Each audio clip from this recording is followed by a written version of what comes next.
take your seats.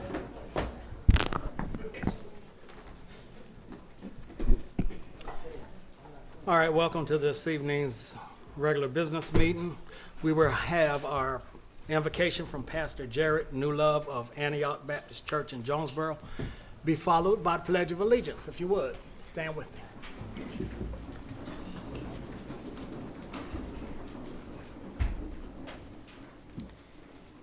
Let's pray. Our Heavenly Father, we thank you for the day. I thank you, Lord, for our county, for our state. I thank you for our commissioners. And Lord, I pray that you put your hand upon the work that is done here tonight. Lord, give wisdom, give understanding, give compassion. I pray, Lord, that you would guide it by thy grace. Help us to, in our county, Lord, help us to be a proper representation, of course, of a proper citizen of Georgia and of our country. I pray that you be honored by all that takes place here tonight. And Lord, lead and guide in every aspect of the work. We ask these things in Jesus' name. Amen. Amen. I pledge allegiance to the flag of the United States of America and to the republic for which it stands, one nation, under God, indivisible, with liberty and justice for all. Amen.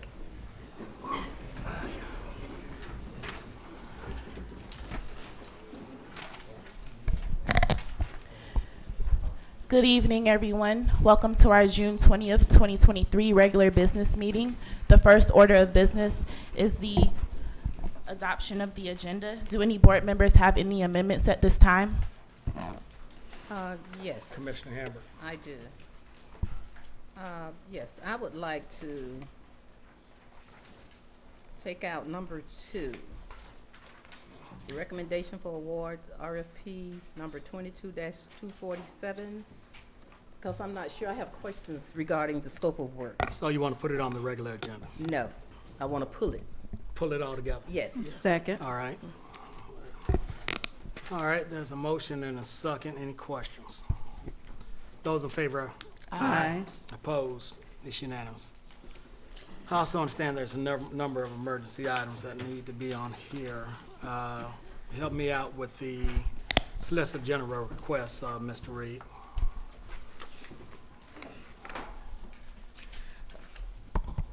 Is that what the one you want to start with, Excuse me? I'm sorry, Mr. Chair, is that the one that you want to start with, is the Solicitor General, or do you want to start with the other? Whatever one you want to start with. Okay. There's a request for it to be on here, so either one you want to take first. is fine. Okay, I will have to defer to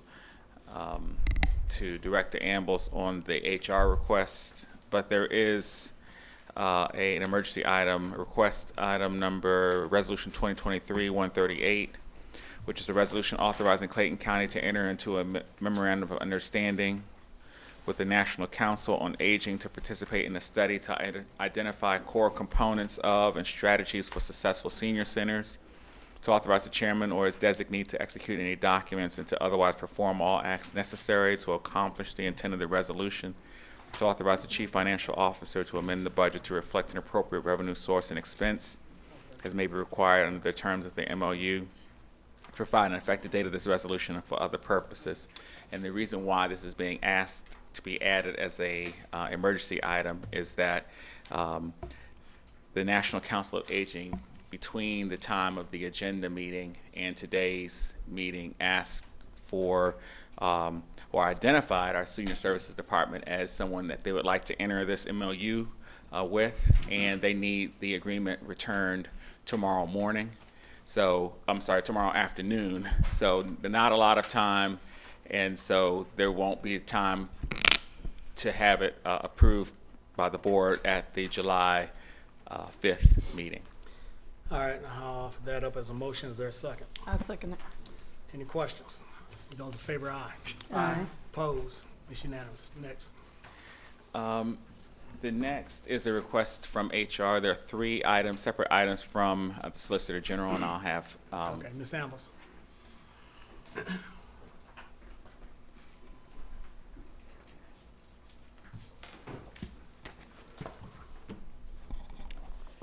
Good evening, Chairman, Vice Chair Franklin, Commissioner Davis, Commissioner Hambrick, and Commissioner Dr. Anderson.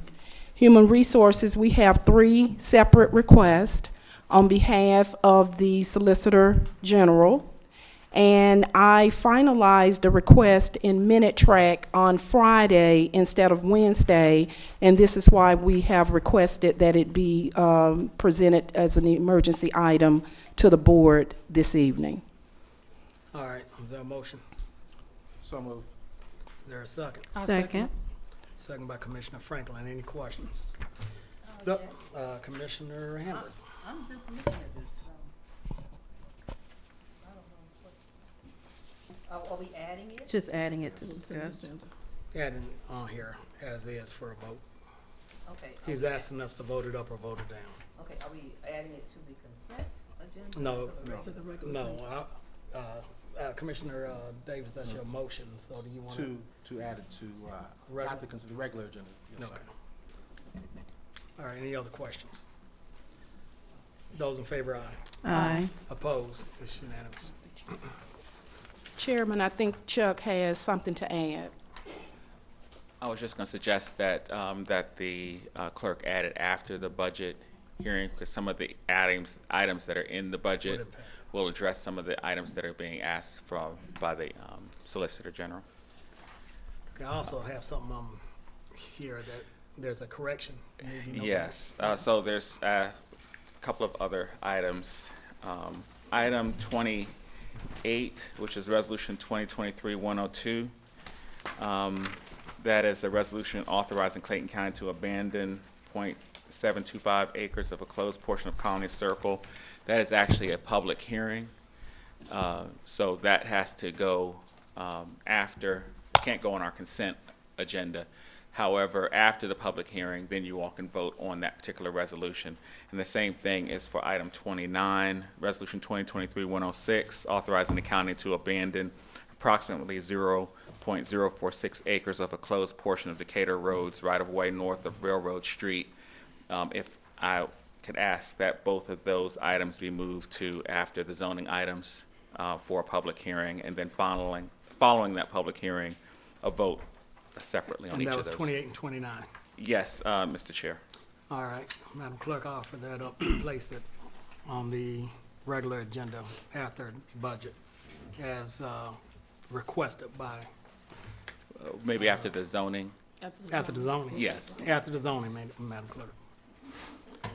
Is that all the amendments? And then the, Go ahead. did you want to get a vote on? We don't need a vote. Well, We're to moving add it it to the- from the consent agenda Oh, to the regular. yes, you're correct. Okay. I apologize for that. Next one is the item,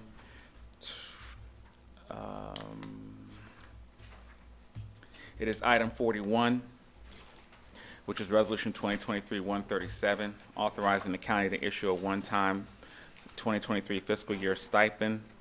The original request was for that stipend to be after tax, but due to the difficulty of having to identify how much that would actually impact the budget as well as the implementation, if that was to pass, we're requesting that that be a pre-tax stipend, and there's a proposed amended resolution 137 to reflect that. Okay. Which one is that, Chuck? That's item number 41. Stipend for, that the police department is asking for. I see it. And that's for it to be a pre-tax. All right, I will offer that up as a motion. Is there a second? Second. Any questions? Those in favor, aye. Aye. Opposed? It's unanimous. Any others? Yes, Mr. Chair, I have a couple. Commissioner Franklin. I would like to have item 5, which is 21-176, for consultant and software development annual contract for Clayton County to be taken separately. All right, that will be placed on the regular agenda. Any others? Yes, 2314, which is item number 7, to be taken separately so that we can make note of those fees, and I see What was that passage. number again? 2314, item number 7. Okay, you clear, Madam Clerk? I'm clear. Item 5, item 7, Just separate. separate. Regular agenda. And then just a clarity on items 10 versus 11. I'm a little confused because item 10, Mr. Chair, reads the BOC to approve of the award of the reference contract, but it says for additional borings required for parking area at new location for the administration building. But then again, when you look at item number 11, and that one is underneath engineering, design, and services, that's separate. But then you see again here a separate request for an amendment. And this one is recommendation for contract amendment, but we're adding in again the administration building with the clinic facility, and they're asking for $144,500 there. So I just want to make sure that we aren't duplicating services. So we could just have a quick clarity, whether now or later. That would be great. Come on up, Chief. Yes, ma'am. Thank you for your question, Commissioner Franklin. The two administration buildings that are in question, as far as it relates to item number 10, that's the county administration building, the new BOC headquarters. Item 11 is referencing the new fire department administration building, which is being built over by Southern Regional Medical Center. So that's the new fire department headquarters that has the community clinic in it. Okay. So while they are very similar, it's two separate administration buildings, not the same one. Thank you for that clarity. Yes, One ma'am. other quick question, though, because it says the 97 million is for the renderings of the parking, but we had renderings for a parking garage here, 97,000, I apologize. Is that because we didn't add that in the original layout? No, ma'am. The original layout, if you recall, when the building was here, encompassed a parking deck that was going to go out back. When that facility is now moved to the property that the BOC purchased, the parking lot is now all a standard parking lot. So the original design, the site borings that were done were for the building and the parking deck. So now that there's going to be additional paved surface, we got to test the soil to make sure that it's compatible. So with the change in scope comes new soil borings that we have to complete. Got it. Thank you so much. Yes, ma'am. Any others? All right. Wait, Mr. Chair, real Okay. quick. The last one is just for item 32. Not so much separately, but when we take that vote, I think that all of the board should be really mindful of what this means, that's all. Because we had just asked the ARC director about that last week, like 2 weeks ago. Was it last week, Mr. Chair? Last week. Last week, thank you. All right, any others? I do have a question, Chairman. Commissioner Davis, This resolution 2023-131, what item number? I know, it's sitting here, Is that the emergency? yes, the emergency That's item. one of looks the like. emergency. Yeah, authorizing for the special use facility, special use request. Tourism, parks and recreation. That was just a correction on that. Okay. Do we have to, That's on the regular agenda, I believe. That's- Was that correct? No, have to that's vote on on the that? consent. That's on the Consent, That's that's right. It's on, thank you, Commissioner Davis. It's just a typographical error. If you look at the synopsis, it says 9 p.m. until 12 p.m. It should be 9 a.m. until 12 p.m. great, thank you. Any others? All right, I'll ask for adoption, a motion to adopt the agenda. So moved, Mr. Chair. Commissioner Anderson made the motion. Is there a second? Second. Second, Commissioner Davis. Any questions on any of the items? Those in favor, aye. Aye. Opposed? It's unanimous. The board will now consider the consent agenda. Is there a motion to approve the consent agenda? So moved. Is there a second? Second. Any questions? Any of the items? Just, Mr. Chair, for us to read, the item 31 is a resolution for Clayton County to enter into a MOU as previously entered into the cities of Jonesboro and Lovejoy regarding grant funds from Aerotropolis. What this means, everybody, is that we are continuing to make 1941 much, much safer for pedestrians as well as for motorists. So it's so good to have not only our cities on board, but Aerotropolis and the ARC. And they're extending this deadline until June 30th of 2024 for that study. Any questions? Those in favor, aye. Aye. Opposed? It's unanimous. The next item is item number 5, recommendation for contract amendment RFP 21-176. This is presented by Director Rogers. Okay. Good evening, Chairman, Vice Chairman, Commissioners. This is for contract amendment RFP 21-176, which is consulting and software development annual contract for Clayton County. The request on behalf of the IT department is to amend the current contract with Experian Group, Inc. They're located in Chamblee, Georgia. We're adding 4 additional services, staff software developer at $107 per hour, development support at $64 per hour, quality assurance analyst at $84 an hour, and junior quality assurance at $79 an hour.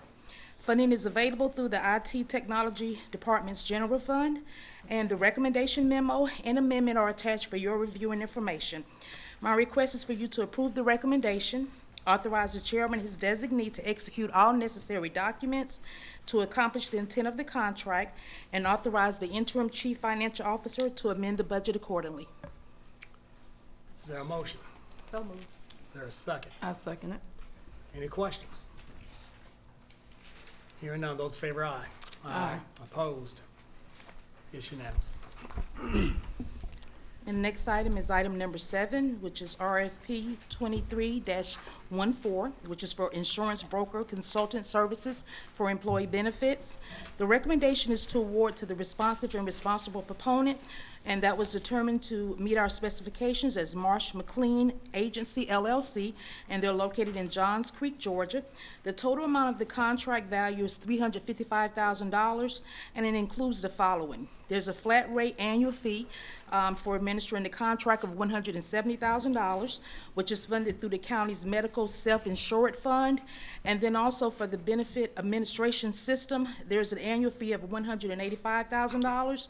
That fee is offset by Kaiser Benefit Administration in a total of $43,000.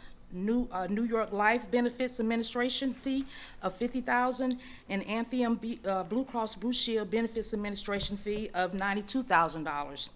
The evaluation tabulation summary, the department's recommendation memo, and agreement are attached for your review and information. This request is for you to approve the recommendation, authorize the chairman and his designee to execute all necessary documents to accomplish the intent of the contract, and authorize the interim chief financial officer to amend the budget accordingly. Is there a motion? So move. Is there a second? I'll second the motion. Are there any questions? Yes. Commissioner Franklin. I wanted the other recommendation read because it was my understanding that years ago when we brought in a service provider for, I think it was through Munis and all of those others, that a platform, we had already purchased the platform to be able to provide the employee benefits.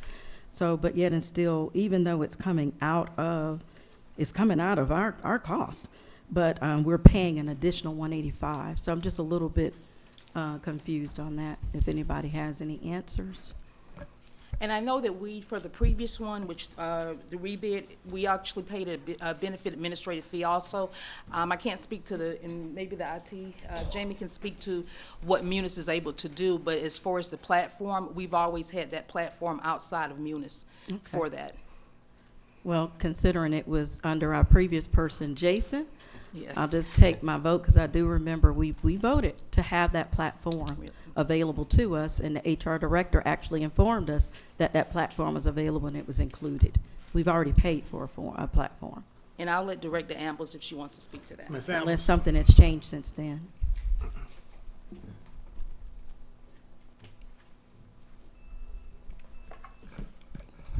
Good evening again, commissioners.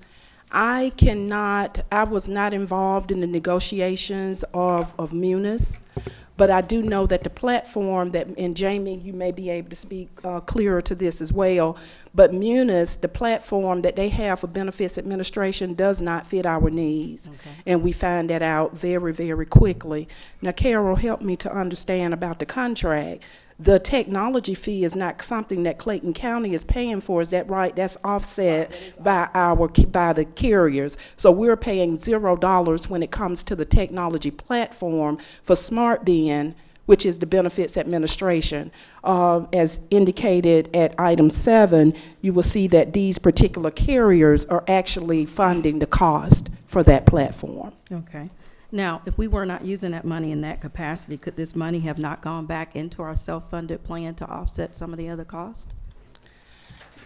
I'm not real sure how to answer that, Commissioner, but for these carriers, I see that as just the cost of doing business to be able to provide us the platform that we need in order to do business with them. Okay, thank you. You're welcome. Any other questions? Those in favor, aye. Aye. Opposed? It's unanimous. Next. Thank you. Our next item is item number 42, Resolution 2023-135. This is presented by our DCFO, Angela Jackson.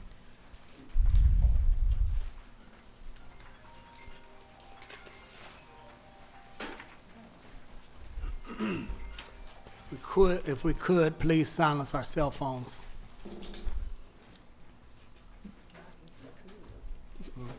That's our people. It's not me this time, it's our people. Some of us up here also do the same thing. Yes, Ms. Jackson. Good evening, Chairman, Vice Chair, and Commissioners. As required by state law, the budget adoption was advertised in the Clayton News Daily. This year, we had departmental requests of $295.5 million, general fund revenue at $292 million, for a variance of $3 million. We had additional requests, the hospital $7 million, the pension change $6.3 million, a 3% COLA for employees $5 million, the merit $5.2 million, subtotal of $23.5 million for the additional requests, for a total more than the allotted revenue of $26.5 million. Property taxes represents about 64% of our budget and is derived from the tax digest, which is an official listing of all property owners, the assessed value of the property they own, and the taxes levied on their property. The tax digest is 40% of the fair market value of the properties, less exemptions, and you apply the millage rate. The rollback rate, as the state requires, is a calculation that will produce the same revenue on the current digest that last year's rate would have produced had no reassessments occurred. You have two components of the tax digest. You have reassessments and growth. The reassessments are simply the revaluing of your property. Growth are the new businesses and new subdivisions that come into your area. We had a large number of reassessments this year, and the millage rate greater than the rollback rate would equal a tax increase. This budget is based on no tax increase and rolling back the tax millage from 18.197 mills to 16 mills. Any changes to the proposed budget would require either a millage increase, reallocating items in the proposed budget, or the use of fund balance for one-time non-reoccurring expenditures. We have two amendments that will be proposed tonight. Neither one of them will increase the budget. They were both a reallocation of items in the proposed budget. Our general fund expenses, 63% represent personnel, 34% regular operating, 2% capital. However, primarily our capital is funded from our SPLOST. Let's see. Within this budget, our general fund budget is $292.6 million, which is a 4% increase over the 2023 amended budget. Within this new budget, we have 21 new positions totaling $961,635 for the general fund and $112,422 for the emergency 911 fund. We had 60 reclassifications totaling $258,238.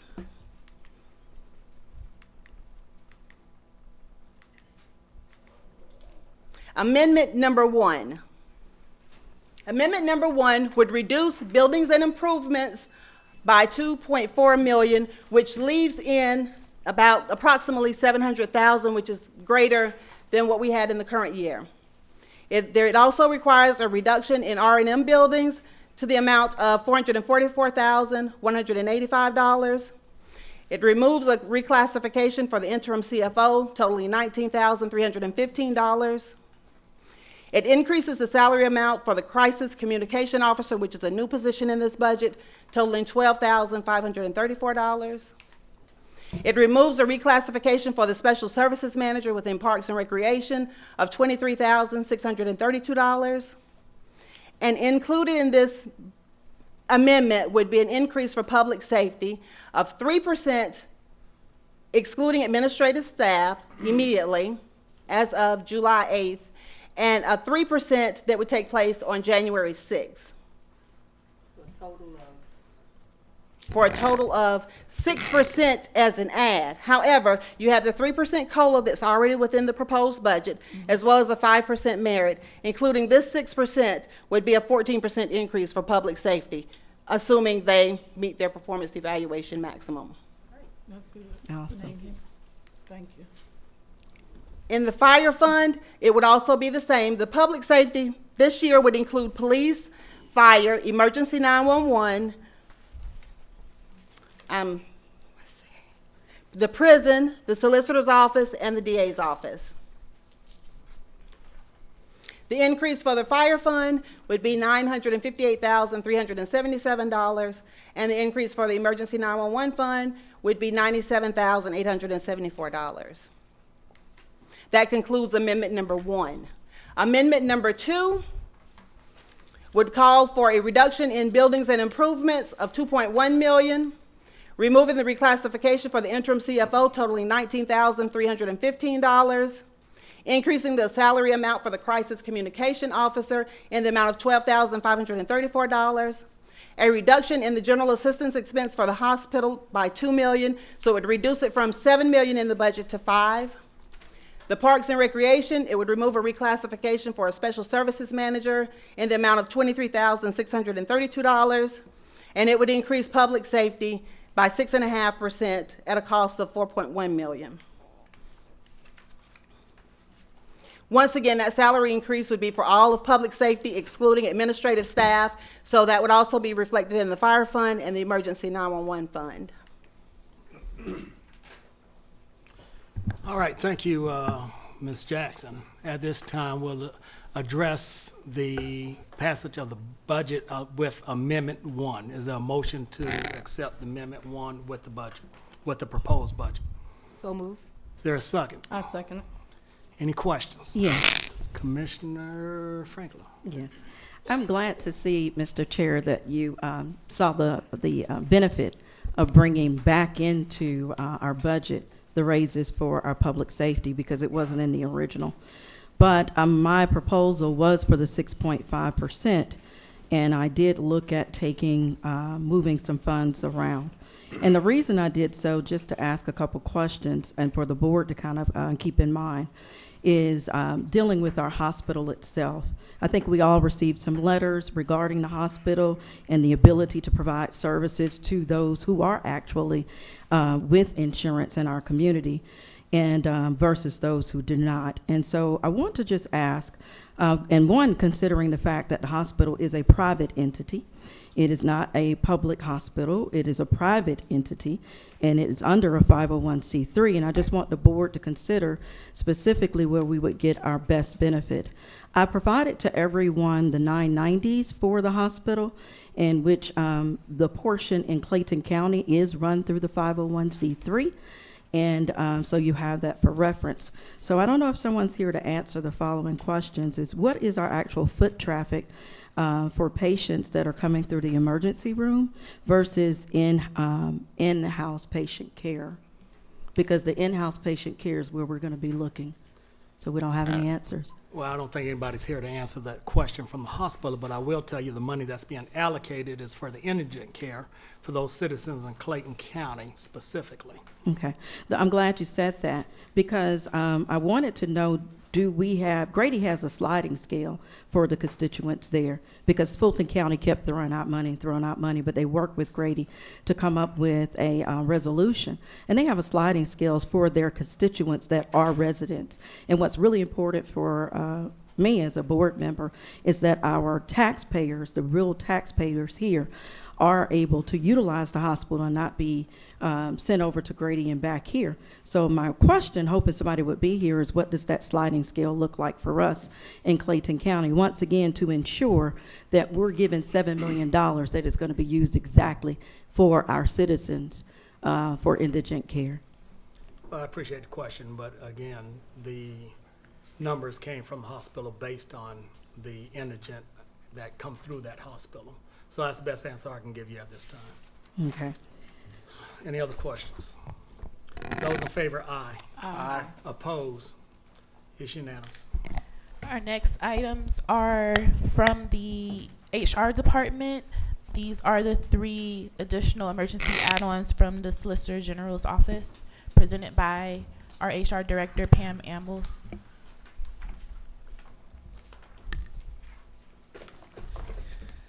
First of all, I want to thank the board for allowing me to present this information as I had promised the solicitor that I would. I'm going to take my time, but try to be as quickly as possible to get the information on the record. I want to acknowledge Ms. Carol Lowe is here. She is the Human Resources Manager of our Compensation Workforce Analytics team.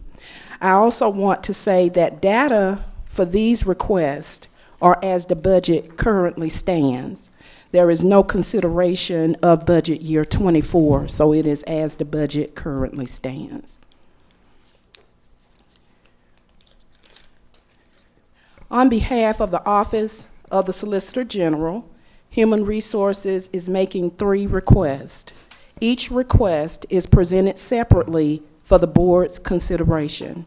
The goal of the request, retention and recruitment of key positions. The first request is reclassification of the prosecutor positions. We are requesting to delete a total of 11 positions and add a total of 11. The first classification is Assistant Solicitor General, grade 27, step 7, total compensation 88,208. We have 7 of those positions that we are requesting to delete, same classification, same total compensation. The next classification is Senior Assistant Solicitor General 2, grade 31, step 3. Total compensation is 101,138. We have 2 of those positions, same classification, same total compensation. We're requesting to delete Deputy Chief Assistant Solicitor General, grade 32, step 1. Total compensation is 103,487. We're requesting to delete Chief Assistant Solicitor General, grade 34, step 3. Total compensation is 116,148. We are requesting to add the following positions. Assistant Solicitor General, grade 27, step 17. Total compensation, 98,846. We are requesting to we are requesting to add a total of 5 of those classifications, same classification, same total compensation. We are requesting to add Senior Assistant Solicitor General 2, grade 31, step 15. Total compensation, 116,148. We are requesting to add 4 of those classifications, same classification, same total compensation. We are requesting to add Deputy Chief Assistant Solicitor General, grade 32, step 15. Total compensation, 121,669. We are requesting to add Chief Assistant Solicitor General, grade 34, step 12. Total compensation, 128,969. This is a budgetary impact of $154,642. Human Resources has vetted and worked with our finance family to present the data. Give me that number again, the total. 154,642.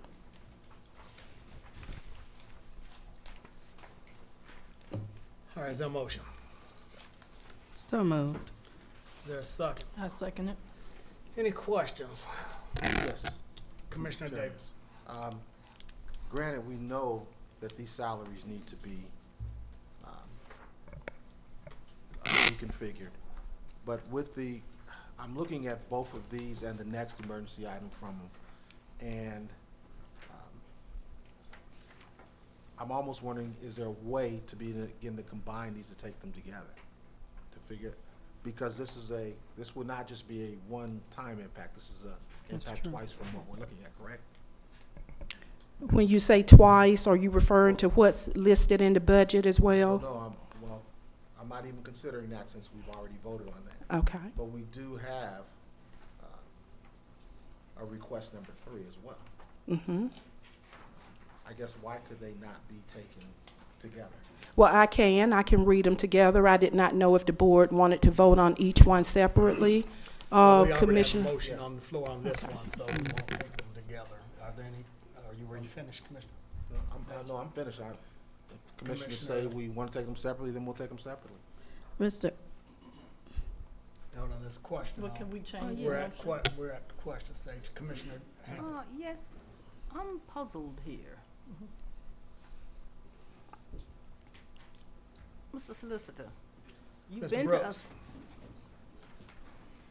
You've been to us several times. Yes, and I'm trying to figure out where was all this when we were getting the budget together. It was in my budget request. Okay, so some of this has already been, No, his request is not a part of the proposed budget. We did convert 2 of his grant-funded positions to general fund positions, the victim advocates, but the other reclassifications are not in the proposed budget.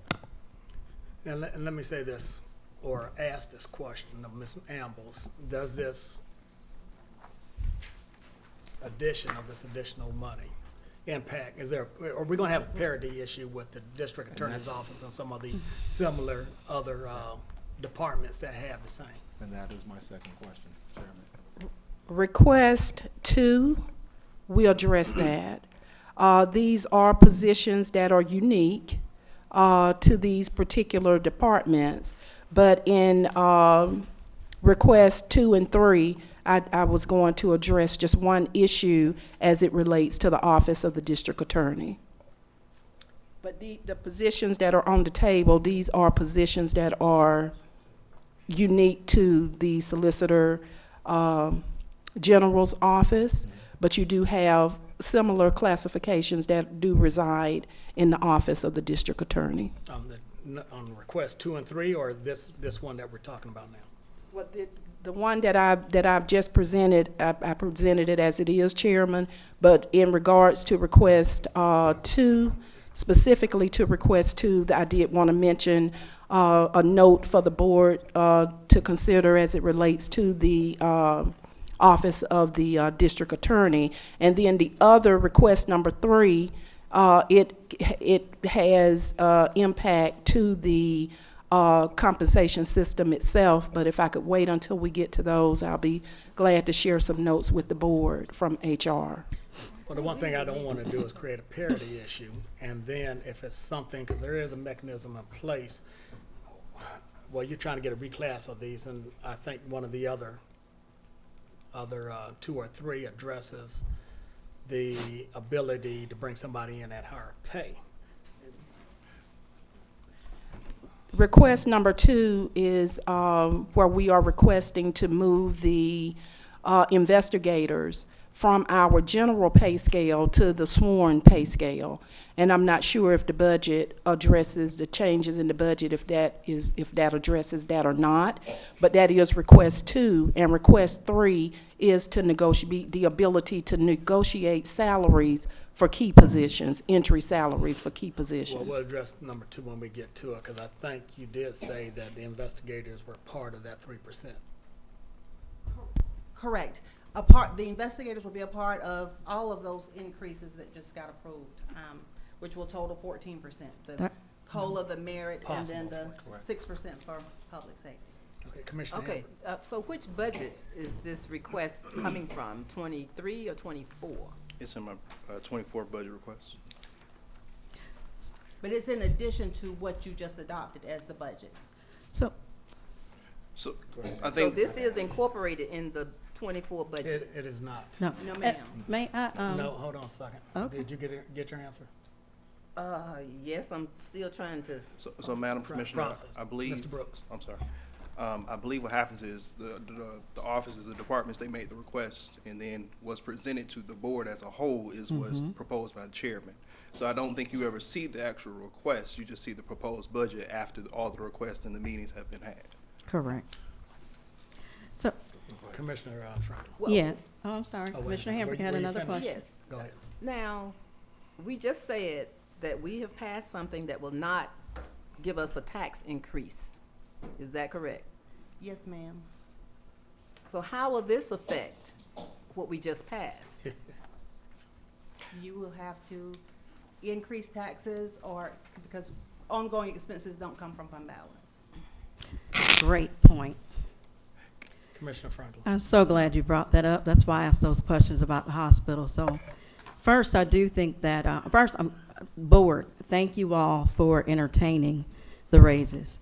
Solicitor General Brooks, I specifically came in and worked with the board to make sure that we got those raises across the board, not just for PD and for sheriff and for fire, but your investigators, your public safety people, 911, as well as the jail and the prison. That was very important because of the fact that we know, as we heard from presentations from all, that we're bleeding out in that area. And as we remember, public safety is the first responsibility of any board of commissioners in the state of Georgia, and that does include your men and women.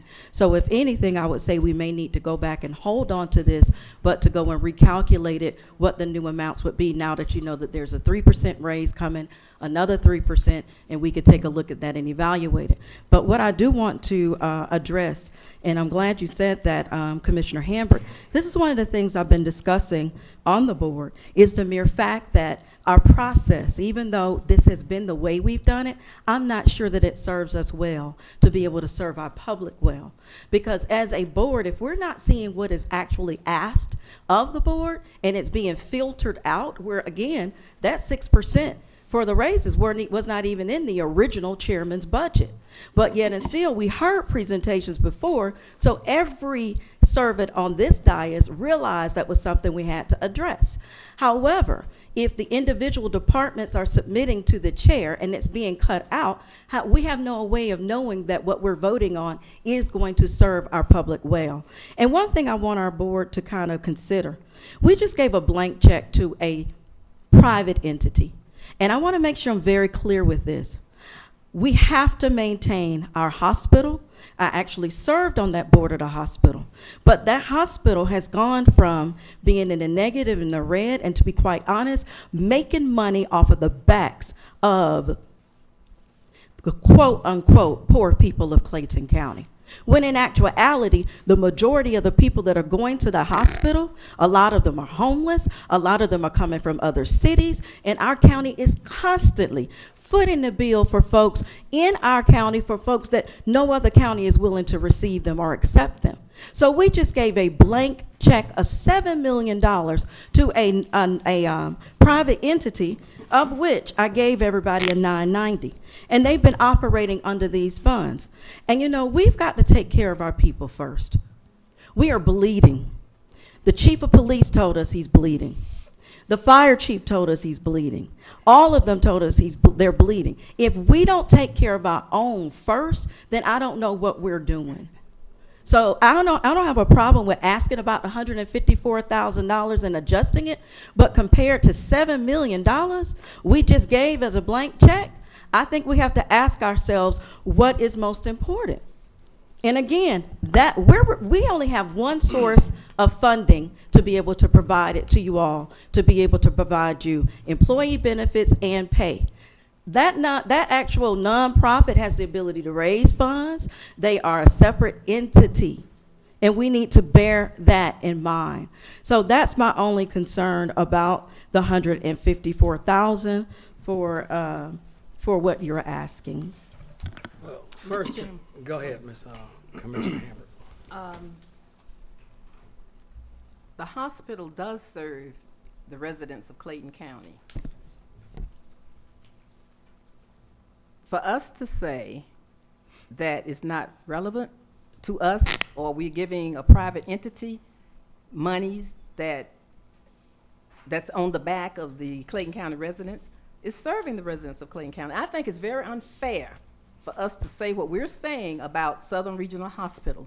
We now have a CEO there that's very active in the community. She really cares. She's at almost every event. I see the hospital growing, and it's because of the assistance of not only Clayton County residents, Clayton County Board, Clayton County Board of Education. She's working with all the entities. So I think it only be fair that we ask her to come and answer these questions and stop actually giving all this negative activity regarding the hospital. I think it's very unfair. We have a working hospital that I think is doing a very good job and doing a very good job with our residents. May I speak to that real quick? Commissioner Franklin. I'm going to say it again. It's with prioritization. I'm not saying that the hospital is bad. Never said the hospital was bad. All I'm saying is we have to begin to prioritize our responsibilities as a Board of Commissioners.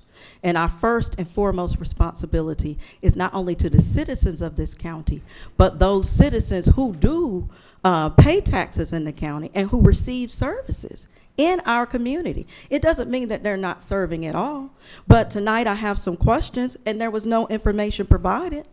And I'm welcoming that information to be provided. But I speak out of experience as well, Madam Commissioner. And the reason I speak out of experience is because that hospital has dug itself into this hole for a long, long time. And all I'm asking is we have benchmarks. We have benchmarks in place to make sure that only our citizens are served. And if that answer is a yes, I am more than fine with it. But then go back to prioritization. If we can't make sure that we got people on the front line providing service to our community members, which are our public safety, our first responders, including what's being asked here, minus whatever adjustments, then I ask, are we prioritizing the funds? Are we prioritizing? We're asking questions on $154,000 that once the adjustments are made, may only be $100,000, and then it's another point. We're taking money out of the general fund for a one-time fee of $7 million. Are we saying that that additional $7 million is going to come out every year? Because general fund should not be used for one-time payments. General fund is supposed to be used for the employees and for the citizens specifically, of which those funds are collected for. If that $7 million is what we want to use, pull it out of the fund balance. And then you want to give the $7 million, but it still needs to have benchmarks so that they can increase care, so that we don't hear from some of our people, including a doctor. Let me share this with you. The majority of our folks in this community are having to be treated for rare blood diseases, dialysis, and our children are being ill. All of those services are all lacking, and they have to go someplace else to receive those. That doesn't mean the hospital's not doing a good job. But again, if we want to service them, take it out of fund balance, but use the general fund specifically for which it was collected for, which is the direct benefit of the citizens of Clayton County. Not to prolong this, but the CEO has only been there, has she been there a year? Yeah, she's Maybe- been there maybe about a year, or no over a whatever. year. And I think it's only fair for her to come and speak for what she received when she came and what she's doing now. I agree. And where the hospital is headed. Well, we've had her before on the work session, come in and talk about it, and nothing precludes her from doing it again. But let me say this, do not give the hospital a blank check. It's $7 million, and it is to be used for the indigent here in Clayton County. You know, we have to take care, to your point, Commissioner Franklin, we need to take care of our citizens. We have citizens who cannot afford health care. I agree. So it is incumbent upon, not absolutely, but it should be, we have to take care of our people. And this is one of the ways we do that when it comes to our health care needs for those who are in need. Commissioner Anderson. Yes, I just want to close out by saying I have spoken to them, of course, about their about their 990 and their 501c3, and so we need to have her to come up and kind of speak on, you know, how it's done, because their fundraising is done a little bit different for the hospital. So I would like for her to also come up so she can give us a synopsis of, you know, when they fundraise within the hospital, how that money is used and what it's used for. And to be clear, I apologize, Commissioner. Actually, I was going to ask a question, Chairman. Go ahead, Commissioner Davis. Back to your. I was going to say, I'm here on behalf of the Solicitor's Office.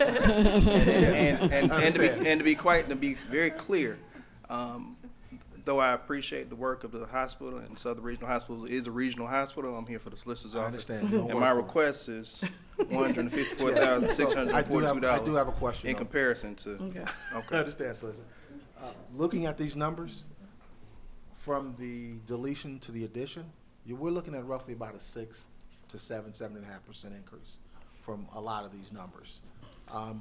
With the amendment to the budget, my thought is, can we take a look, because that might have already covered it and plus some.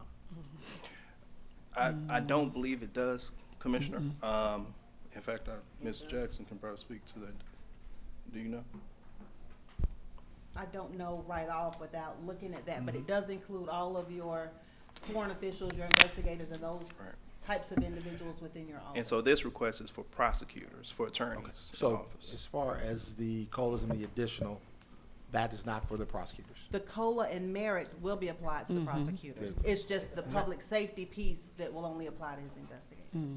And the prosecutors is, and my question is, when you look at your prosecutors and the DA's office prosecutors, is there gonna be a parity issue? And if so, why don't we just take a look at it and then do everybody at the same time? Well, obviously, I cannot speak for the district attorney's office, but I do know that there are different pools of money that different positions are paid out of. They have access to state funds as well as county funds. My office only has access to county funds. And so my request is to the board on behalf of the solicitor's office for the county funds that that is our only means for salaries. Let me add this additional point, though. I pulled some numbers this afternoon. My chief assistant position has been vacant since February 24th of 2022.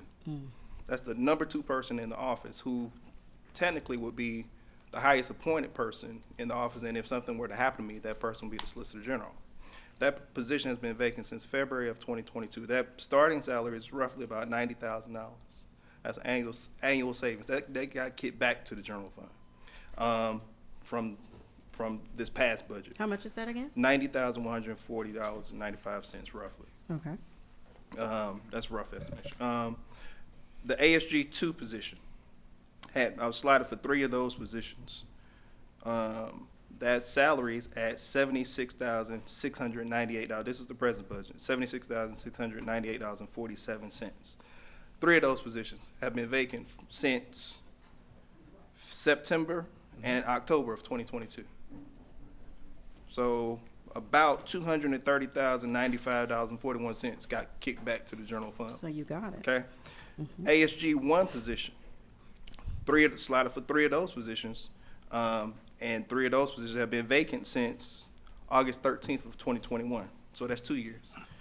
But 1 year annual savings is about $208,328.04.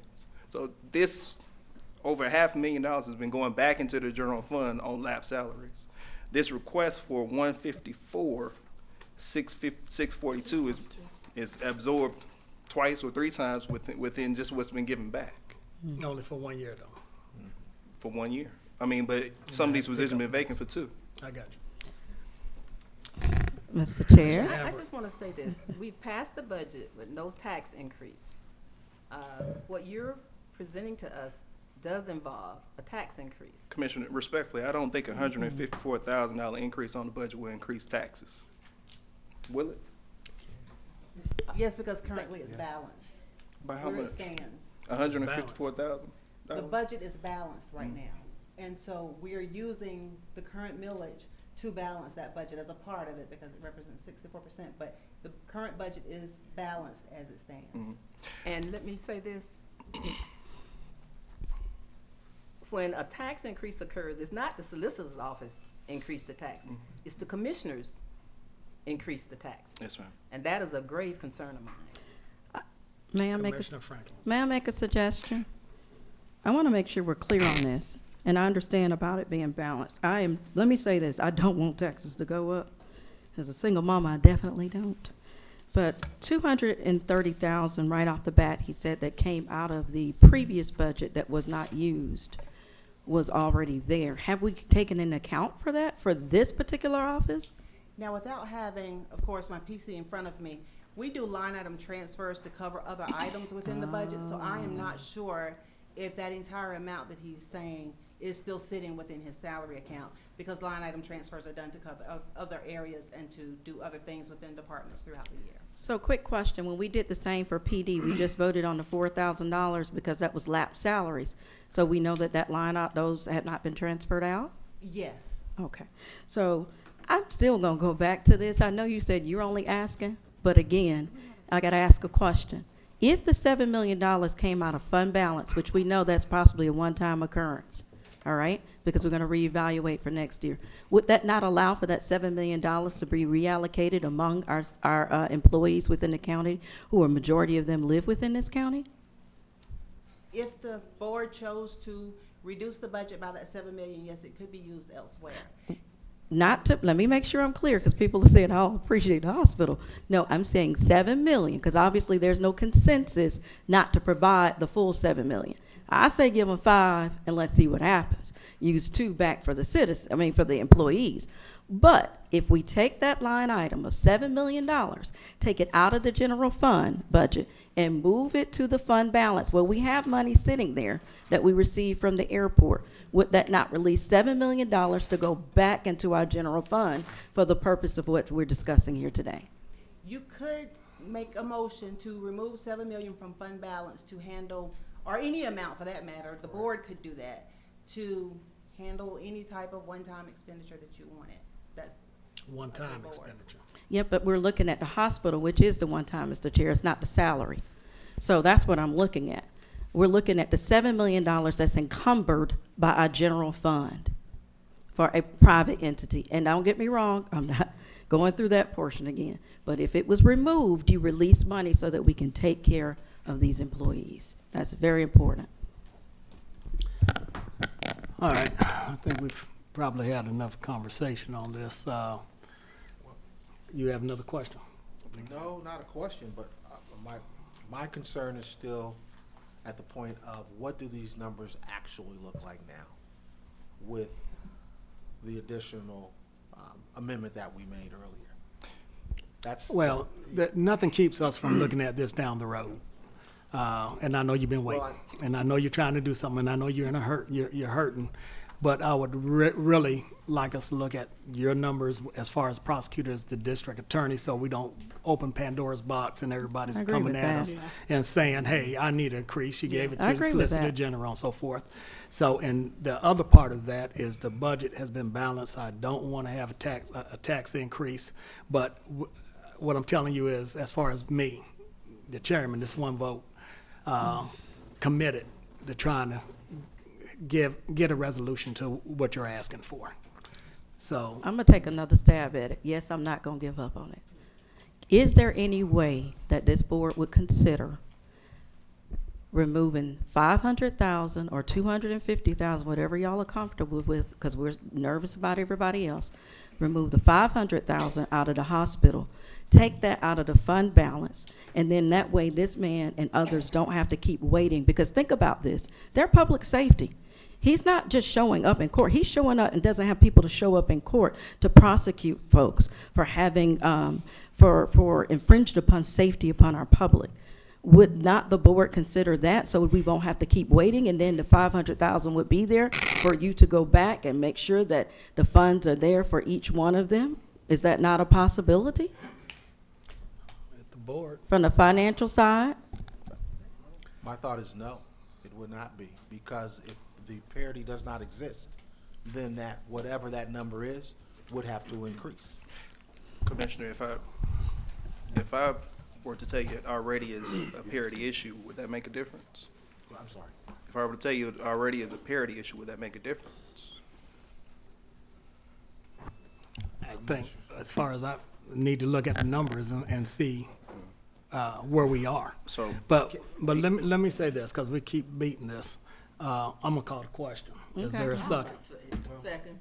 Those in favor, aye. Aye. Opposed? All right, going back to the vote now.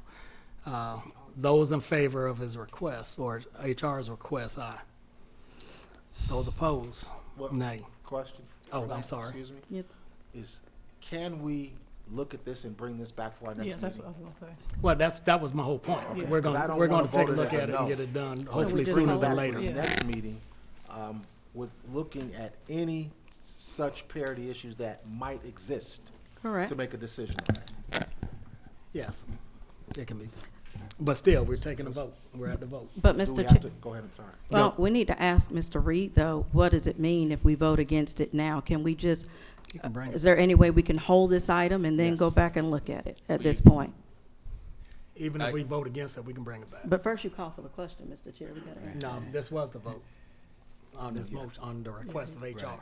Go ahead. So you could withdraw the motion and Be just best bring thing to everything do. back, Yes. at the next meeting. So I you would suggest- Withdraw withdraw it. the motion to adopt, the request, and then someone just need to make a motion to bring all 3 items back at the next meeting, if that's what the will of the board I is. think that's would be You make the correct. motion and I You make- second How would it. that impact the And I'll make budget the motion to bring it back. still? Because we still have to come up with the money. Well, it's, all you're doing right now is just bringing the item back. And when At we that- bring it back, you still have to add it to the budget. And how would that impact whether or not there's tax increase or not? You will still have that same question that we're Yeah. Not gonna having increase tonight, anything. whether, where It you won't want to increase take those anything. funds from. But just as a matter of record, when you were reviewing this during the budget process, that was not the dollar figure. It was about 480,000 worth of reclassifications from that office at that time. And that's what you were evaluating during the budget process. So the amount was a little different. All right, so Who made the we motion? already had I've already asked for a motion. Who made the motion? I think you, was it you? I did it, so I rescind my motion. And I second it. already Hold on, we don't vote it. passed all that. I've asked. We're No, it voting failed. now. Yes, The motion well, failed the first time. He called for the Now he can question. make a subsequent motion to bring it So- back. What I recall happened is that you all said, you called a question which passed. Then you asked, what? Is there a motion the to motion approve the HR request? No one responded, so that motion You to died for approve lack of failed. It Did failed. Commissioner Franklin, It died did you for second lack that, of motion. or no? I'm sorry? Did you second that motion, though? The No, original motion thought was she did. Commissioner The Franklin, motion I think already failed, so seconded where do we by go from Commissioner there? Anderson, I believe. That's correct. So the motion failed, so what do we need to do as far as, well, we can just readdress it and bring it back Yeah, in we another can You can bring form, it back so at it another doesn't matter. time, yes. Okay, thank you. Go ahead with number 2. Now, at this time, if you'd like to, rather than have HR bring it up now, if you'd like to just, Table all of them. those Table all. to another meeting, you can do so now. Somebody has to make that motion. to Okay, table. is there a motion to table items 2 and 3 from HR? So moved. Second. Motion made by Dr. Anderson, second by Commissioner Franklin. You want to Any table to questions? what meeting? Until what meeting? How long would it take for us to really look at what the DA has as well as Solicitor General? Well, request 2, we've already looked at the parity. We already looked at the parity. Would you be ready next meeting? Yeah, well, yeah, we can have it ready next meeting. I need confirmation on something though, Angela. I know that the 3% in the budget now applies to the DA and the solicitor. But my question, because one of his requests is we want to place the investigators on the sworn scale. Is that accounted for in the budget? To place them on the sworn scale, or is it just 3% across the board?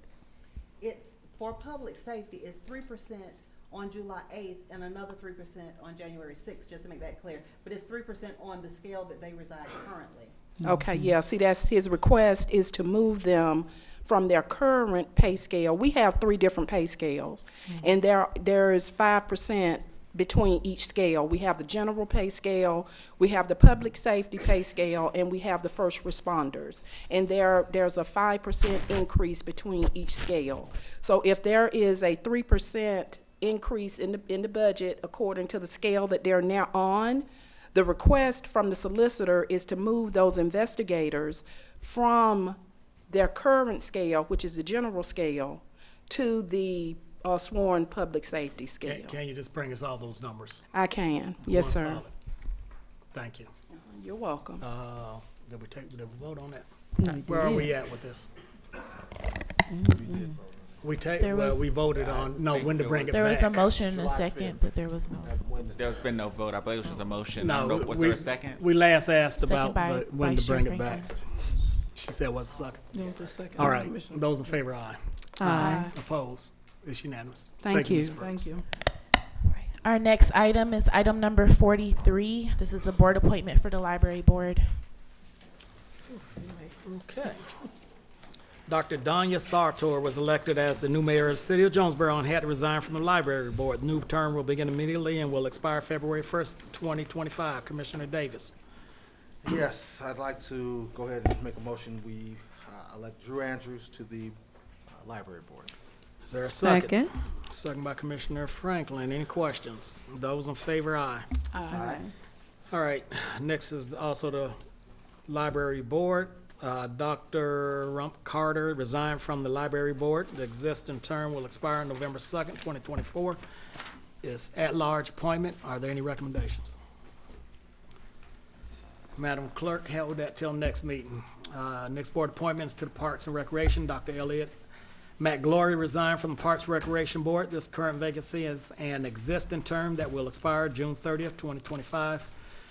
The Parks and Recreation Board has selected the candidate James Hillard of Jonesboro.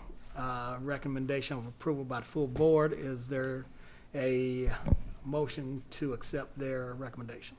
So moved. Is there a second? Second. Any questions? Those in favor, aye. Aye. Opposed? It's unanimous. Our next items are zoning hearings. Citizens may speak for or against an item that is considered by law to be a zoning decision, and each side will have 10 minutes to present its case. In the event there is more than one speaker per side, speakers must divide their time in order to complete their full presentation with the 10-minute time allotment.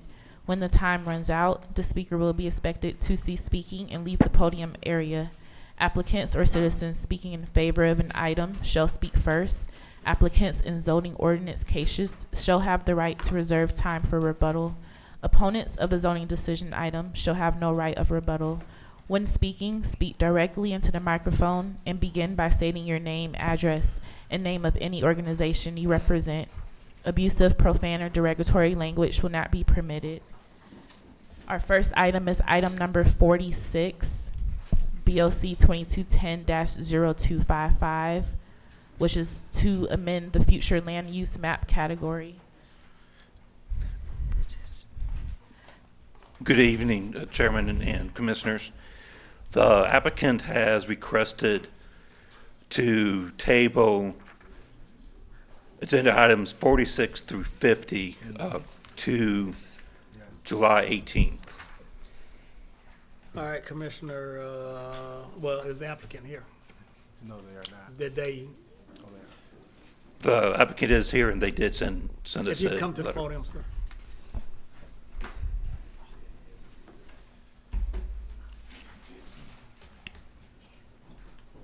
State your name for us.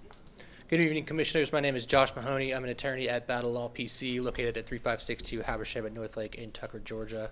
Commissioners, this evening we are requesting a deferral of this matter to the July 18th hearing so that we could explore some additional concerns that have come up recently concerning some services in the area. Commissioner Davis, how you like to proceed? Yes, I've spoken to them, and I understand and want to grant that, that deference. Is that your motion? Yes, so I move we grant that Until deference till July 18th, I believe it is. Is that correct? 18th, is that correct? That's correct. Okay. All right, I'll second the motion. Are there any questions? Those in favor, aye. Aye. Opposed? It's unanimous. Thank you, sir. Thank you, Commissioners. You did all of them. That was all of them. Yeah. That was all of them. I'm gonna have Tiers, excuse me, Mr. Chair, I'm gonna have Tiers to explain 51. You gonna have who? Mr. Tiers. Okay. Good evening again. Patrice. Go ahead. Okay. Our next item is item number 51. This is TRC 2305-0184, consideration of a moratorium exception for a warehouse. This is a request by Jack Chapman of Transwestern Development Company to accept a site development application for proposed 265,200 square foot warehouse at 5490 and 5544 Highway 42, Ellenwood, Georgia 30294 via an exception during the District 1 moratorium. Excuse me. Just a little history. This project submitted applications on August 2nd, 2021 for future land use map amendment, rezoning, conditional use permit, and variance. The Board of Commissioners approved the request for future land use map amendment, rezoning, conditional use permit on August 16th, 2022. The Board of Zone Appeals approved the request for variance on August 18th, 2022. The moratorium for District 1 regarding truck parking and warehouses was approved on April 18th, 2023, and May 4th, 2023, the county received the site development application via our electronic system.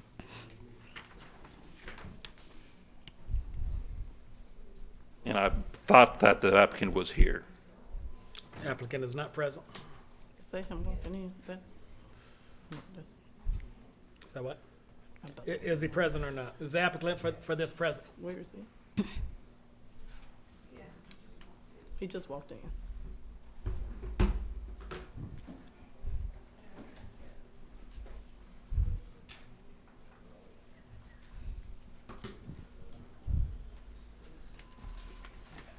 Yes, state your name for us.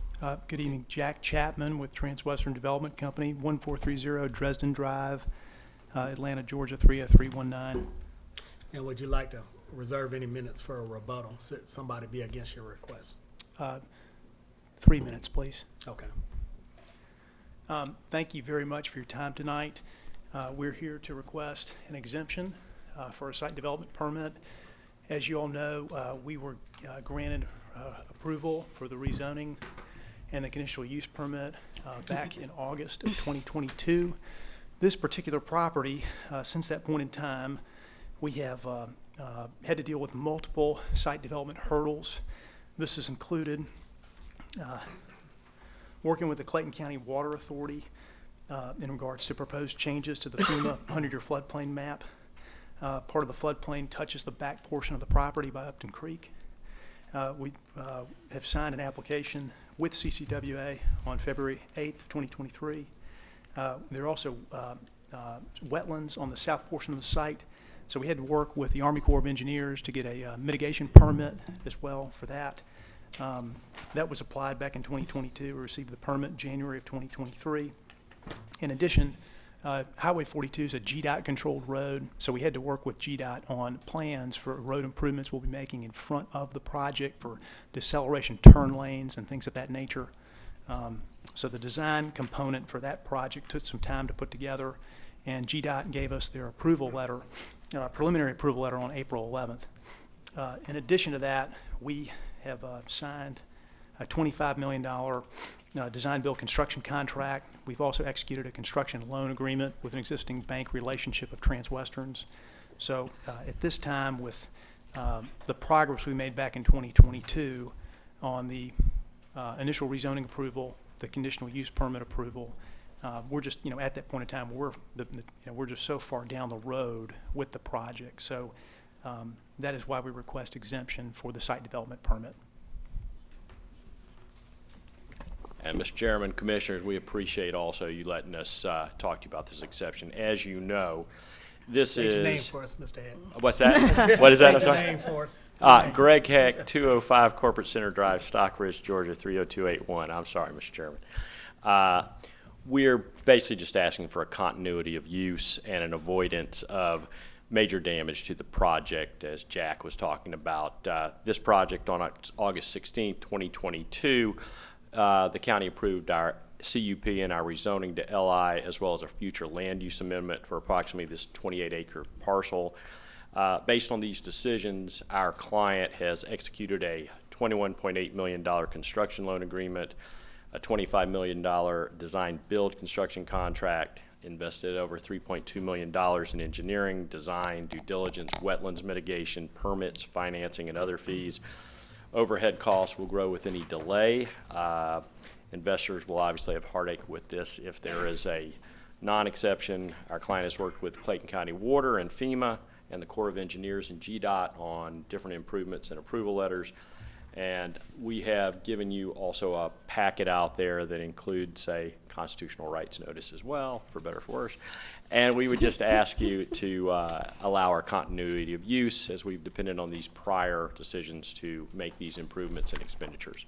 And we appreciate your consideration for review. All right, this is a public hearing, so is there anyone here who'd like to speak in favor of applicant's request? Anyone like to speak in favor of? Anybody in opposition to? Anybody opposed? Come forward, please.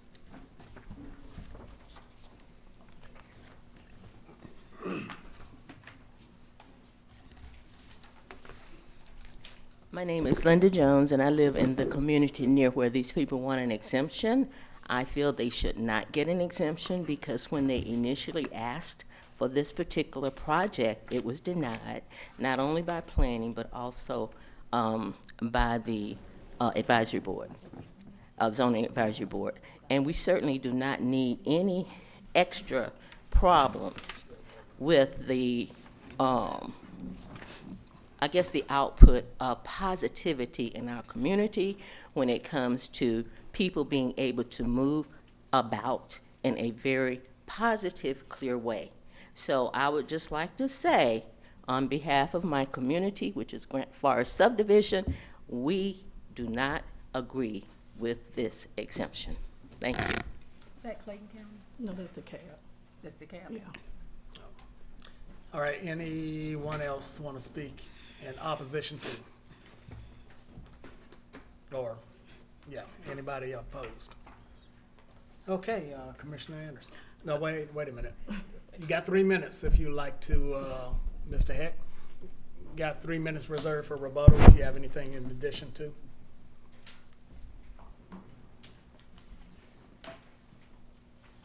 All I think we say is we appreciate the commission's consideration. We went through many iterations of this plan and many improvements, met with the community, and appreciate the opportunity just to continue forward with the decisions previously made. Thank you, sir. Dr. Anderson. Again, thank you so much, Mr. Heck, and thank you so much, board members. I move that we accept the consideration of the moratorium for the warehouse and the actions that we need to authorize it from appropriate staff. Is there a second? Second. If you would amend your motion to say that it's a motion to accept the application. Okay, I'll say accept the application as well for the moratorium. Second. Second. All right, any questions? Those in favor, aye. Aye. Opposed? It's unanimous. Our next item is item number 52, BOC 2211-0257, which is for a conditional use permit to operate a convenience store without a fueling station.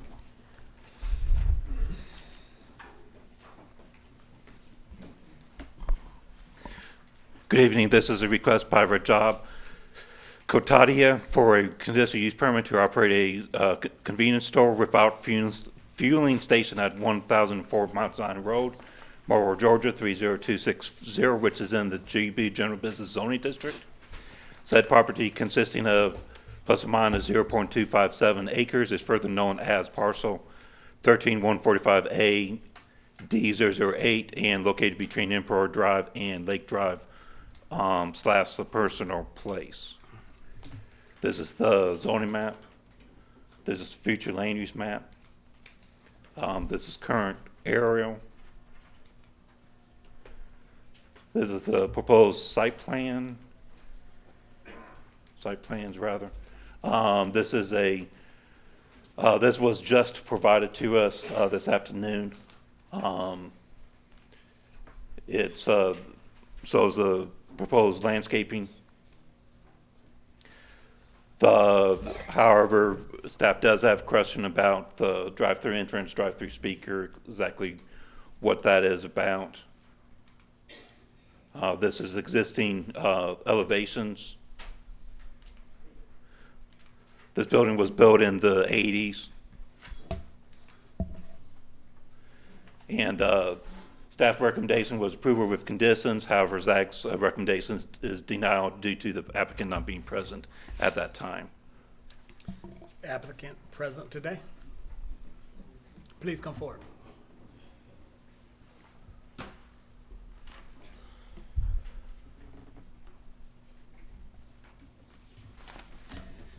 State your name for us and either who you're representing or what county you live in. Good evening, sir. My name is Raymond Fernandez, and I am representing Rajab Kotaria, one of my partners.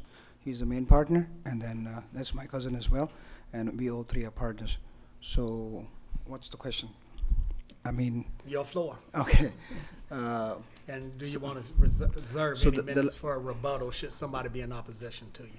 So the last time we came here, we got late because caught in traffic. So, but we reached here, and then I mean our session was over. Do you want to have 2 or 3 minutes should somebody be opposed to your request that you can come back and readdress the board? How about we give you 2 minutes? All right. Please proceed on. What do you want to tell us about your request? So, so aesthetically, we haven't made many changes in the property.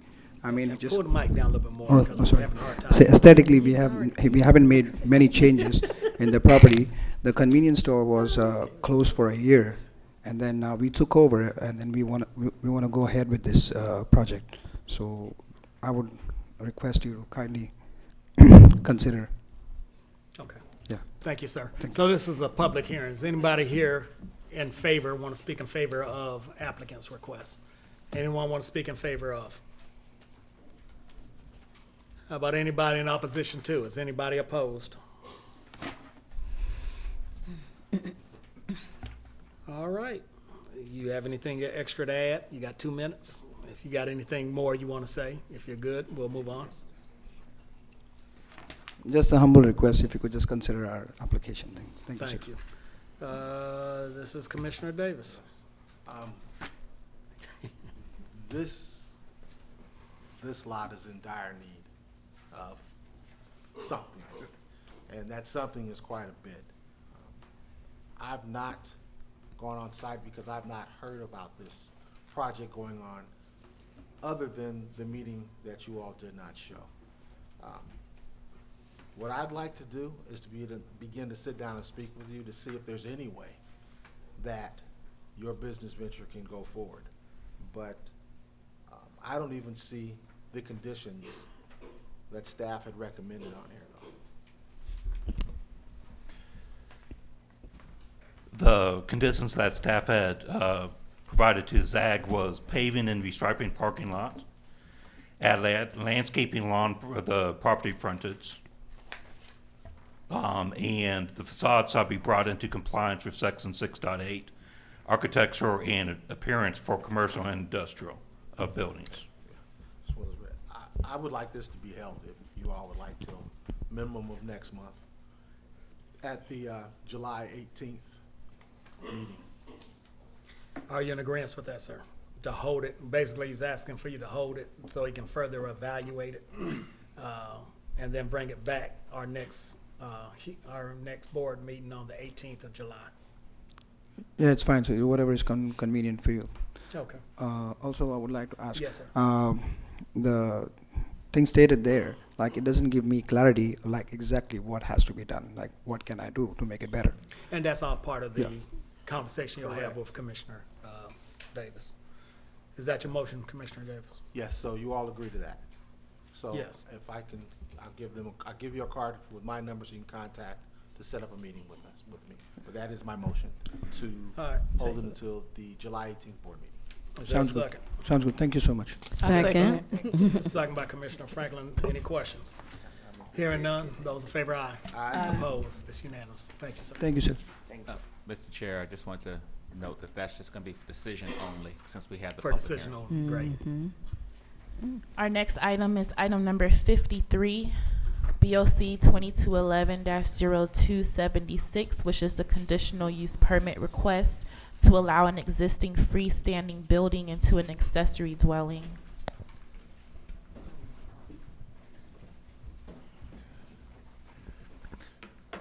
Good evening. BOC 2302-0276, which is a request by Gary Gigliotti for conditional use permit to convert an existing freestanding structure into a freestanding accessory dwelling structure at 2520 Emerald Drive, Lake Spivey, Georgia 30236, which is in the ERA State Residential Zoning District. The freestanding accessory dwelling will be constructed above an existing 3-car garage, and so it will be a second story. The said property consisting of 1.91 acres is further known as parcel 06005A, A010, and located between Emerald Court and Lake Jordico Road. This is the zoning map. This is the future land use map. This is an aerial, so the property, the house is actually at the back end of the property. The Zone Board of Appeals, Board of Zoning Appeals did approve the existing garage that is in the front yard. They did approve that variance. This is a blown up site plan for this specific area. This is the facades of the second story addition on top of the existing garage. And floor plan. ZAG's recommendation was approval with condition. However, Clayton County Environmental Health said that the property does have a septic tank that can accommodate the new bedroom or the garage and the 3 existing bedrooms in the house. Therefore, staff's recommendation is approval without conditions. Applicant present.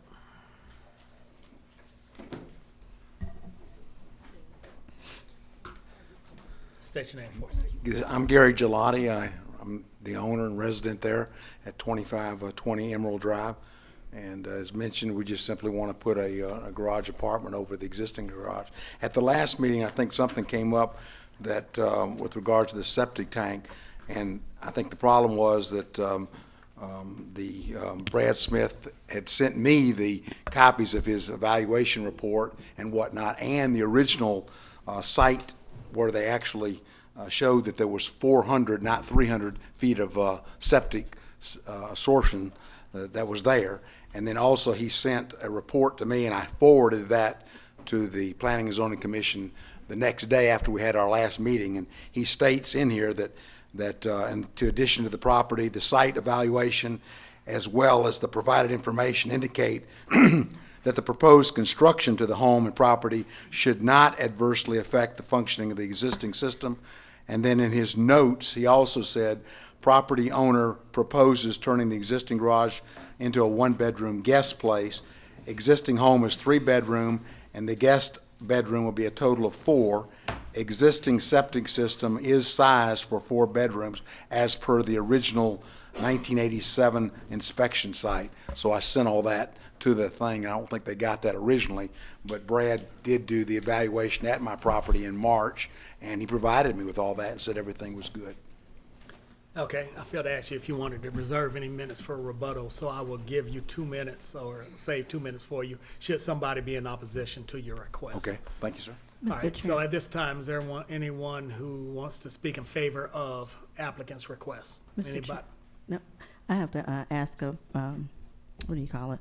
Personal privilege. I have to go to work and the weather is bad. So I just wanted to get permission if you all don't mind. Okay, thank you. Thank you. Anybody like to speak in favor of? Anybody opposed? Anybody in opposition to applicant's request? All right. You have anything last you want to add to it, Commissioner Davis? Yes, if you come up, I do have one question for you. I guess this will be to Mr. Njike and his staff. Do you all have received the documents that he's speaking about? As far as you know, that condition is now removed, correct? That is correct. I did receive an email as well as the actual document from Mr. Smith. Okay, great. That's what I need to know. But also, as well, this additional guest room This will not be for rent, is it? Absolutely not, Or yeah. any type of Airbnb? No, I put that in an intent letter, and I can assure you, my wife of 47 years would never allow that. Great. It's strictly for our sons and grandkids, is all it's I'm for. glad to hear that. Also, too, because I know we've gotten a couple of other issues, we want to make sure that the silt fence is down around the bottom for the safety of the lake. We've had some issues over there, I know as well, that I've heard complaints about. So, Yeah, we won't, I mean, there'll be absolutely no ground disturbance whatsoever. We're simply removing the roof up as one story and putting the new roof back on. all righty. I move that we approve B0, what is it? I can't even read now. BOC 2211-0276 without the condition as read. I'll second the motion. Are there any questions? Those in favor, aye. Aye. Opposed? It's unanimous. Thank you very much. Our next item is item 54, BOC 2210-0251, which is a conditional use permit request to operate a vehicle window tinting shop. BOC 2210-0251, this is request by Michael Johnson for a conditional use permit to operate a vehicle window tinting shop at 759 Highway 138, Jonesboro, Georgia, 30236, which is in the GB General Business Zoning District and the North Terra Boulevard Overlay District. Said property consisting of plus or minus 0.98 acres is further known as parcel 13210D A008 and located between Terra Boulevard and Gross Road Parkway. This is the zoning map. This is the future land use map. Aerial of the existing area. Survey. Proposed site plan. And this is an example of the color and the signage that the applicant would like to have on this building. Staff in Zach's recommendations were approval with the conditions, building facade revitalization, painting and new signage, repaved parking lot surface and restriping, landscaping on frontage to screen work bays from public view, no storage of vehicles on property, and apply for a variance for rear parking and landscape. For variances from rear parking and landscape islands pursuant to North Terra Boulevard Overlay District. Applicant present.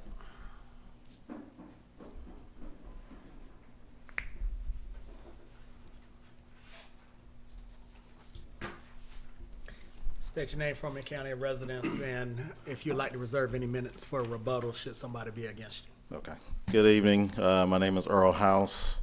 The address is going to be 759 Highway 138, Jonesboro, Georgia, 30236.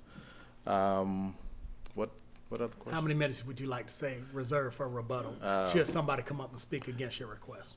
I guess 1 minute. One minute for rebuttal. Okay. Please proceed. If there's anything you want to tell us about your request. We agree to all the conditions as previously stated from the last visit. There should be no issues with us being compliant on everything that's been asked of us. So if there is no other items to be added, I would like to get approval so we can get this project going. Thank you, sir. Public hearing. Anybody like to speak in favor of applicant's request? Anybody in favor of? Anyone in opposition to? Anybody opposed? If you have anything you'd like to add?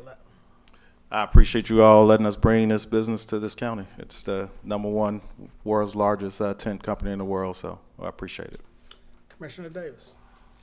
Do have two conditions that I would like to also have put in there. One is that there is no type of tire repair or auto repair on premise. And we have the no auto storage, but no storage of any other items on the outside of the structure. Is that something you can agree to, sir? You said no auto repair whatsoever? No auto repair or tire repair of any sort. Because right now it says tent. Yeah, we have a huge catalog of items that that come along with this business. That might be an issue for us to continue with this process because we're looking to be able to be a full service. So if somebody brings their car in and they may need something minor that might be considered a repair to a vehicle, we might be able to do that. So, for an example, somebody pulls into our garage, they're getting tint, and their door handle is broke. We have the capability to fix that. Okay, so more on the cosmetic side. Oh yes, Where all I pull in cosmetic. and I need tint. My radiator's blown. No, we're not doing all that. Minor repairs. No, minor repairs. So cosmetic, I can get with that. Right. So another thing, I'm sorry to cut you off. Another thing is, you said tires. We may have customers that, we do a full automotive accessories. So if they have pulled in and it's a tent shop, however, it's a full service tent shop. So meaning if you come in and you want to upgrade your tires from 19-inch rims to 20-inch rims, we do that. We're not storing tires, if that's what you're concerned about, but we have the capability to be able to order that wheel that comes with that particular order that the customer may come in and ask for, and that's just a service that we also offer. So what else are you doing other than tinting windows? So we do radios, we do light kits, we do lift kits. It just depends on each individual owner. I just happen to be one of them here in Georgia. So I'm not planning to do no extensive automotive build out or repairs or major things in the shop. So, but yes, to answer the question, we if you can dream of anything automotive accessory wise, we do that. Let me ask a question. Go ahead. What about vehicles left on property? So no, only time we'll have a vehicle left on property, it will be stored inside the building. Let's say that we have a tent that's a high-end tent that requires a 24-hour session to cure. It'll be stored for those 24 hours, but we're not, I don't want any vehicles stored on that property. For your consideration, Commissioner Davis, that would be another condition, no vehicles left outside. Well, that is, I believe, condition 5. Yeah, it's already on there. Okay. Yeah, condition 5. That's within the overlay, okay.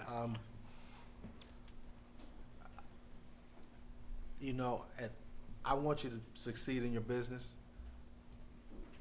I would like to table this until next month so I can get a better understanding of what the not the conditional uses, but what the cosmetic uses other than window tinting are.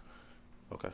So if we can until what's that? July 18th would be our next meeting here. 18th. But we can set up a meeting where I can come to you and begin to really discuss this because we've got to begin to revitalize Clayton County, especially along this corridor. So this is not personal. No, this is no. just what we have to do to protect our citizens and begin to try to upgrade our area. Okay. I have a question or Go ahead, I'm sorry, go ahead. consideration, because you say you all have other Yes. businesses with the tinting, right? Yes. Maybe you take a look at what Or any of them in our area. Right. Yeah, one other location is Tent World. Shamley, Georgia would be a good one to look at. Yeah, that would probably be the best one to look at as far as how we're going to set up this particular location. So yeah. Would you be willing to do that? Just to be transparent, it may put a lot of other things on hold for a lot longer than a month's time because this has been going on for well over a year at this point. So that affects our financing and other things, employment and all that stuff. So if that's the only option that I have, that's the only option that I would probably have. be the best option so that in recommending this, if I do, that I feel comfortable and confident that the protection of our county is up. Right. Okay. So you're good with, Oh no, I don't agree with it. But if I have no choice, I have no choice. well, it is your choice. You can ask for a vote tonight if you want. Oh yeah, I would prefer a vote tonight just to get this one way or the other going, so that we, like I said, I've put up a lot. I'm bringing a lot to this county, and it's really an opportunity for improvement to the county. I'm very familiar with this. What is this? Oh. That's the commissioner's card. Okay. So you're asking for a vote tonight? I am asking for a All vote right, tonight. Commissioner Davis, how you I want will to ask you again, is that what you I want? am Because positive. right now, I mean, granted, we've said no storage, but I'm hearing tires. We've said some other things, so we've got the ability to order tires. A door handle, I understand, is cosmetic. I would love to sit down and talk to you before a vote is taken. I'll be honest, because I'm not confident in this at this moment. And I want to give you fair and ample opportunity to sit down and explain your position outside of this 10-minute time frame. And see the other locations as well. Thank you, Mr. Commissioner Amber. And can I have a recess for about 5 No, minutes? Sir. No, sir. Figure it out either yes or no, and let's move on. It's 30. Well, no, sir. No, sir. It's No, sir. You know. And he didn't even charge. He didn't even And charge. that's some free counsel right there. That's free. That's free. Free counsel. Okay. It is. It's really hard because Understand. there's a lot of other decisions behind this. But I will reluctantly table it. Yeah, I'll reluctantly table it. Look, Commissioner learn the Davis, verbiage already. Let's stop right there. Yeah. I move that we table BOC 2210-0251 until July 18th. Is there a second? Second. Any questions? Those in favor, aye. Aye. Opposed? It's unanimous. Thank you, sir. Thank you all. Thank you. Give me a call if you can ASAP. Okay? Thank you. Our next item is item 55, BOC 2303-0288, which is a rezone for RS 110 to general business for a convenience store with gas, diesel sales, and restaurant.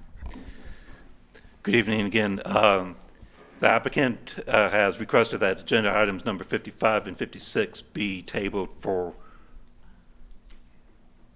1 month to July 18th. Is But the applicant however, the present? applicant is here. Is the applicant present? I'm here for Okay. the applicant. Mr. Hill. We're taking our own advice. Asking them both to be tabled, Mr. Chair. Commissioner Anderson. See, my people know just what to do, don't they? All right. So at this time, I would like to make a motion to table this items 55 and 56, BOC 2303-0288 and 2303-0289 to the next meeting, which will be July 18th, 2023. Is there a second? Second by Commissioner Hambrick. Are there any questions? Is that right, Chuck?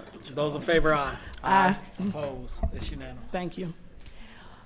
Our next item is item 57, BOC 2303-0293, which is a conditional use permit request to operate an emissions testing facility. This is a request by Leon Beebe for a conditional use permit to operate in emissions testing facility or automobile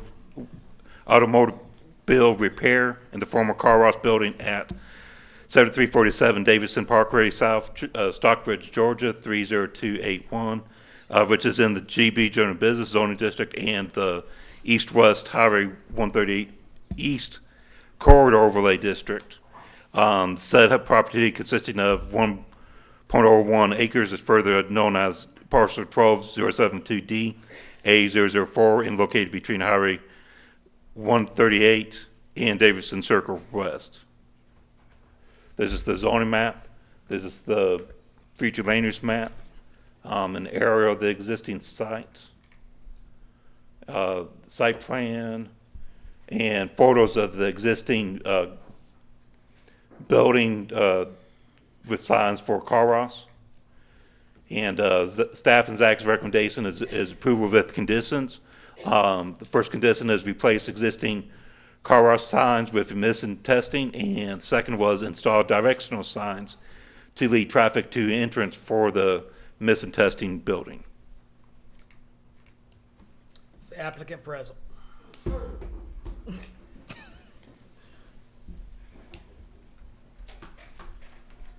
State your name for us and how many minutes in rebuttal would you like? My name Leon BB. Address 7347 Davidson Parkway, Stockbridge, Georgia, 30281. And I need just 1 minute. Okay. Proceed on. What else you like to tell us? I mean, I just wanna open a mixer shop right there and make sure cars pass and get their tag. Keep rolling. That's about all I want to do with the building. All right. All right, this is a public hearing. Does anyone here like to speak in favor of applicant's request? Anybody in favor of? Anybody in opposition to? Anybody opposed? You have anything in addition to add, sir, before I kick it over to Commissioner Davis? No. Anderson. I mean Anderson. No, sir. That's why he's smiling. This is on you. I just appreciate the opportunity to bring new business to the county. Commissioner Anderson. So I've been out to the site, and like I said, I do see the 2 conditions, and there will be no auto repairs. Is that correct? Right, yeah, no auto repair. Okay. And no vehicles left on the property, anything of that nature, because we want to make sure, again, we continue to keep the integrity of our county up as well. So at this time, I am going to move that we accept the request from Mr. Beebe for a conditional use permit to operate an emissions testing facility in the former building, former car wash at 7347 Davidson Parkway. All right, is there a second? Second. Any questions? Yes. Commissioner Amber. What happens if they end up doing auto repair and all? Is there someone to check on these companies or businesses and all? No, that's for him.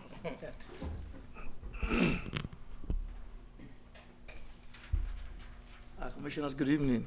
At that point, that will be a code enforcement issue. They're the ones who check. Yeah. And can I make a statement as well? You all know, Mr. Beebe, I want you to know I do ride my district, so I will be riding by there and I will be looking. So Well, that's what I want to yeah, hear, so something don't like worry, that. Commissioner Hambrick. I'm just letting you know I do ride by. I've already ridden by your site as well, so I know what's there and I know what you're supposed to be doing. We even talked about the good prices that you're going to be giving to the citizens as well. So like I said, I want to give you a chance, and I expect you to do what you're supposed to do at that site, and I want you to be lucrative within our county and keep our county clean and help us move our county forward. And this is not just meant for him, because I had a business like that once on Riverdale Road that came and told us one thing, and then I, like you, ride from time to time, and I discovered, I mentioned it to you, I discovered something else was going on. Yes, and Commissioner, the realignment that the county made end of last year put all this enforcement in code enforcement. So they will be the ones that takes over after we issue a permit or approve a zoning and something goes wrong. And when folks call it in, we still have to call them because they have the power to write the citations. Yeah, well, I think you did report it to code. Yes, I did. Yeah, and we can't beat your prices. That's $5 an admission, right? Gotta try, right? Gotta try. She did say she wants you to be lucrative, though. Gotta So try. we'll leave that one alone. All right. Any other questions? Those in favor, aye. Aye. Opposed? It's unanimous. All right, thank y'all. Thank you. Our next item is item number 28, Resolution 2023-102, presented by our Chief Staff Attorney Charles Reed.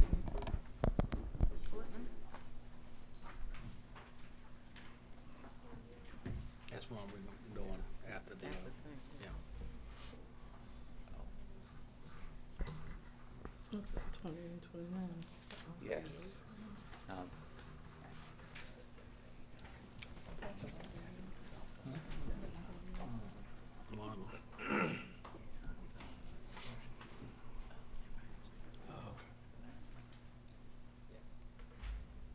Okay.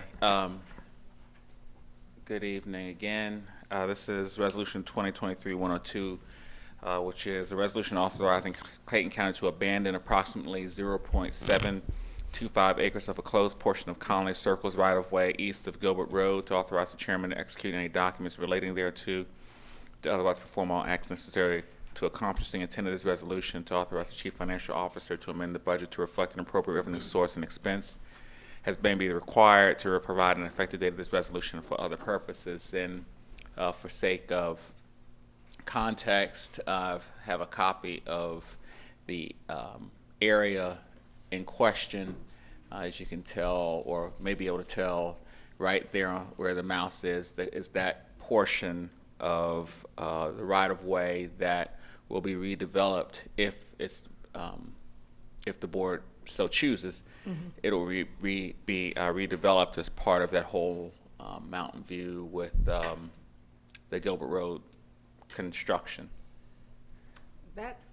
It doesn't cross the street, is that correct? So that was a question at one point. So if right now the development proposed is going down that area right there, so it will go down, yes, all the way down there to the bottom of Conley and Gilbert as part of that whole realignment. But that part there is abandoned, and they can't do anything until the board decides what they want to do with that portion. Okay. Is there a motion? Oh, it's a public hearing. Oh, public hearing, that's right. All right, this time it's a public hearing. Anybody would like to speak in favor of? Anyone like to speak in favor of this request? Mr. Chairman, I think I have something to say. Ms., coming forward.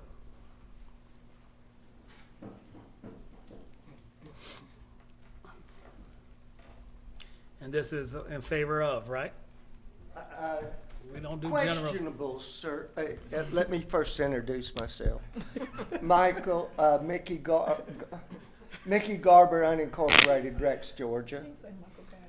Can't help it. I'm in favor of the abandonment, but let's continue our thought here.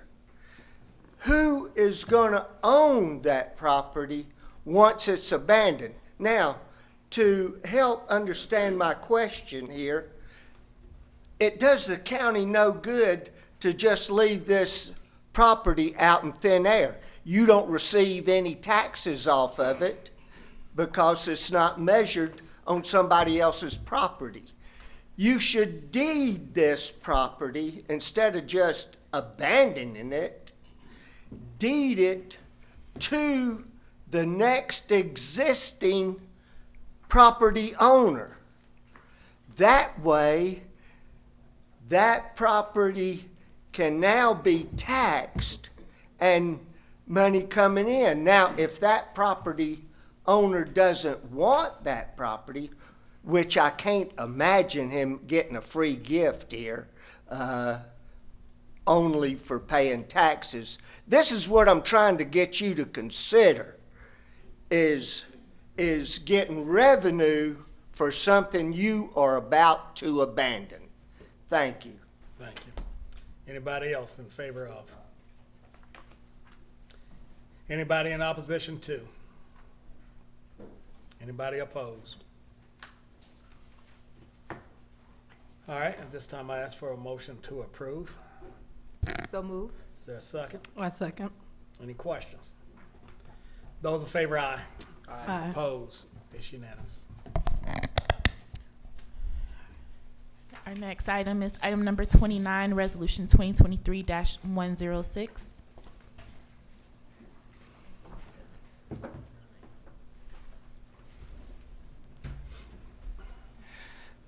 Resolution 2023-106 is a resolution authorizing Clayton County to abandon approximately 0.046 acres of a closed portion of Decatur Road's right-of-way north of Railroad Street, to authorize the chairman to execute any documents relating to thereto, to otherwise perform all acts necessary to accomplish the intent of this resolution, to authorize the chief financial officer to amend the budget to reflect an appropriate revenue source and expenses may be required, to provide an effective date of this resolution for other purposes. on this screen is the portion, and there's another attachment there too, another drawing, if you can click that other one. Yes, there's another section or another description of the particular area. There, very small piece, and kind of to speak a little bit to what Mr. Garber spoke to, this is a step one of the process in order for the county to, if there's land that the county decides that it no longer needs from a public standpoint, a right-of-way standpoint, it then makes a vote to do so, then that puts the property in the disposition mode in the case of someone would have to bid on it, and it would eventually come back here for a vote for the board to dispose of the property and get revenue for it. So it will get back in the hands, ideally, in somebody who wants to use that property. So it's not just going to sit there floating in thin air. Somebody may have some interest in wanting to purchase that abandoned property if the board so chooses to move in that direction. And again, this is a public. To do with the land bank? This particular one is not. Right now, we're not moving to move that over to the land bank, although that is an option if that's what the county would like to do with this particular part. This is such a small parcel here that there may be options to dispose of it without transferring it to the land bank. All right, this is a public hearing. Anyone like to speak in favor of? Anybody in favor? Come forward, sir.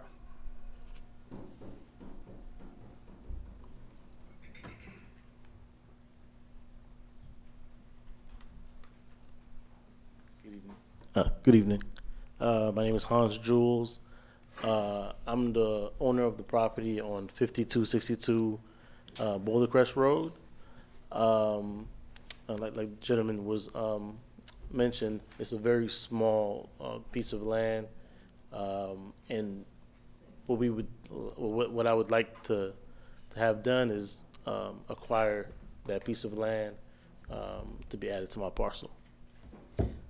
That's something that you can talk to Mr. Reed about, and he'll bring a proposal or your request to us again. Okay. So, thank you. Thank you. Anybody else in favor of? Thank you, sir. Anybody in opposition to?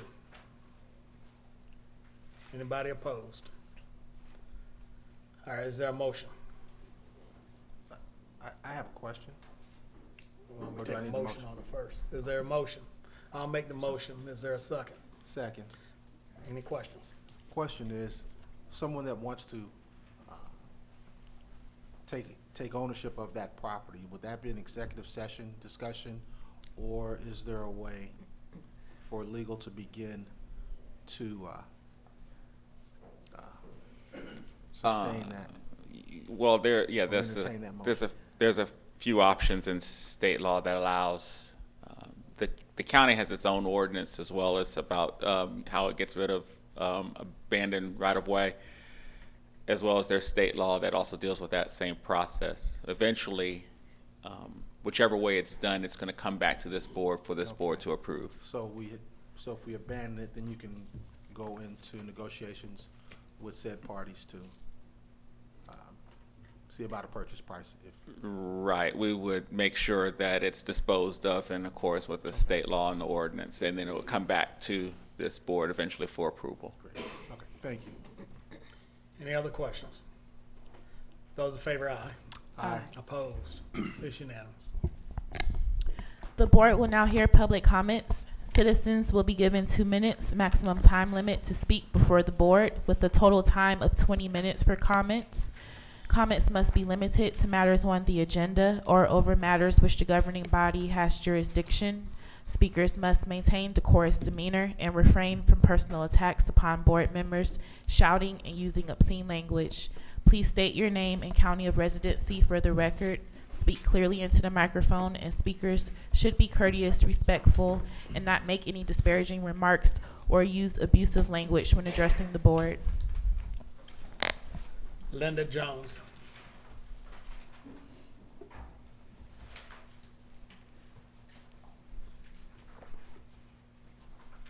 I would like to share these, give them to you, to you. Officer Allen, just hold on to them. Good evening, everyone. My name is Linda Jones.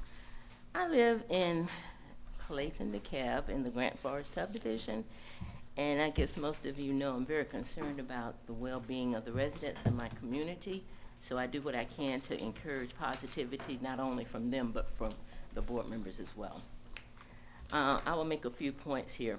Recently, residents were surprised to see at least 4 Sheriff Clayton County vehicles in a DeKalb County community parked on the left side of the street. Maybe they were resolving a crime situation with collaboration of DeKalb County, whose vehicles were not there at that time.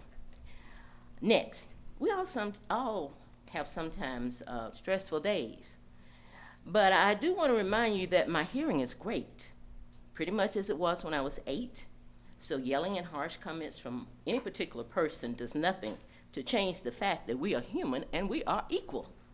Of course, that language that was shouted does not discourage me, because I will steadfastly consider my journey to help improve the quality of life in my community. I do want to thank you, Clayton County Board of Commissioners Chairman Jeff Turner, for your intervention in other instances during times of my duress, because you personally ensured that a Clayton County organization leader during interactions with the public fulfill their duties while remaining courteous. I also want to say thank you, Police Chief Kevin Roberts, for making sure faults in your department are reconciled when you are made aware of them. Thank you, Assistant Police Chief Bruce Parks, for reaching down the ranks to ensure criminal issues are assessed and resolved. Also, I want to say thank you, Officer Davis, for identifying and addressing code enforcement issues in the community where I live, where we have these 18-wheelers just parking on the street, and they shouldn't be there. I just wanted to say this to you all. I have some information. I'm sorry, ma'am, but your time is up. Oh, okay. I just have information I want you to read. Thank you. Thank you, ma'am. Tanya Funny.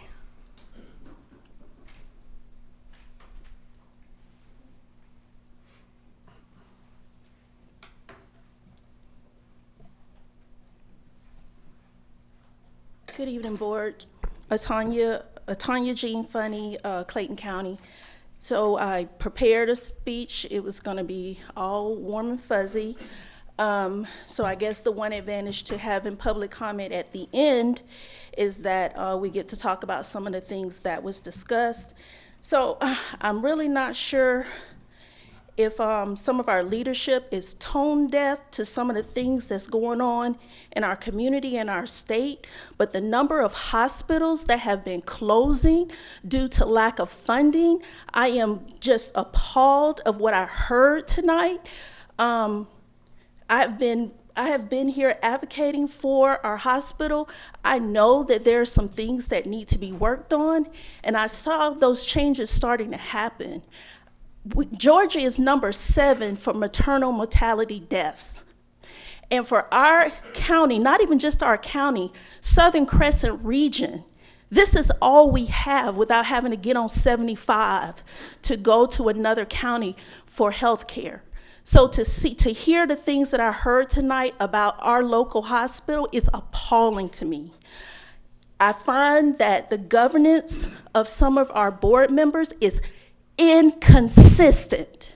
It's inconsistent.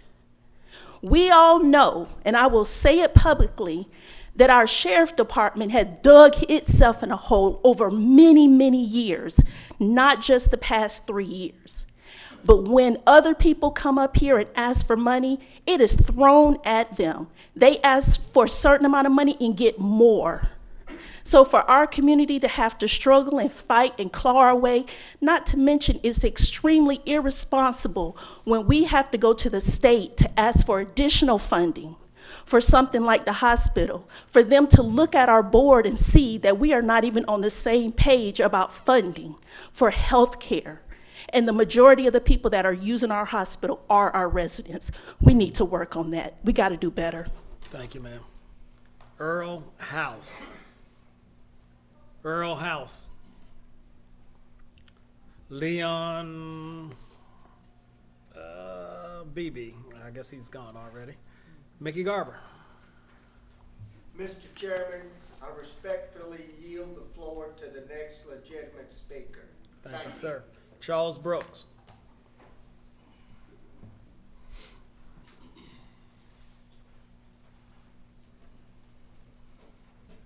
Charles Brooks, District 1, Incorporated, Clayton County. I'll start my comments with, what would you pay for safety? I've seen this board create 33 new positions at a cost of $3.8 million. I've seen this board approve a $4,000 stipend per every employee of the police department, except for administrative staff. That's hundreds. But I don't see this board funding courts the way that it needs to. At $154,642, is that cost too much to ensure safety? To ensure that shoplifting cases are prosecuted, criminal trespass cases are prosecuted, domestic violence cases are prosecuted, drunk driving cases are prosecuted. Is that too much? We have 100% of the caseload at 50% of the staff. Now, I have been reluctant in dismissing cases, but it's within my authority to do that. And if this board does not support courts in the way that it needs to, I don't think I have a choice. I don't have a choice. And so I'm asking you not to tie my hands in that way.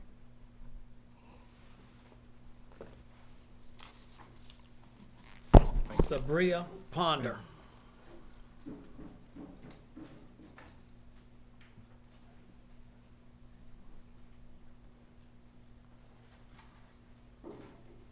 Good evening, everyone. My name is Shabria Ponder, Hampton, Georgia. So I would just like to echo what Mr. Brooks indicated. Not only am I a resident here, I'm a taxpayer home buyer, but I also decided to work here. I went to law school and I'm in debt $248,000.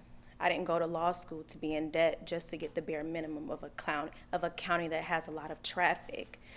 Not only that, but to sit here time and time again and hear people fight for what's important. Am I being punished for deciding to better my education? My job is mentally draining. Not only is it physically draining, but it's mentally draining. And there's a lot of work that I do, not only for the citizens of Clayton County, but for the state of Georgia as a whole. I could go anywhere. Fulton County is paying more. That's all I have to say. Thank you. Thank you. Curtis Scott. Curtis Scott. Madam Clerk, that concludes public comment. Is there a need for executive session? Yes, for real estate and litigation. So a motion go into executive session for real estate and litigation. Can we have personnel? Personnel? Personnel. We add personnel? And personnel. So moved. Is there a second? I second. Those in favor, aye? Aye. Opposed? It's unanimous. Madam Clerk, you ready? I'm ready, Mr. Chair. Motion to reconvene. So moved. Is there a second? Second. Those in favor, aye? Aye. Opposed? It's unanimous. Motion to adjourn. So moved. Is there a second? Second. Those in favor? Aye. Opposed? It's unanimous. Everyone have a good night.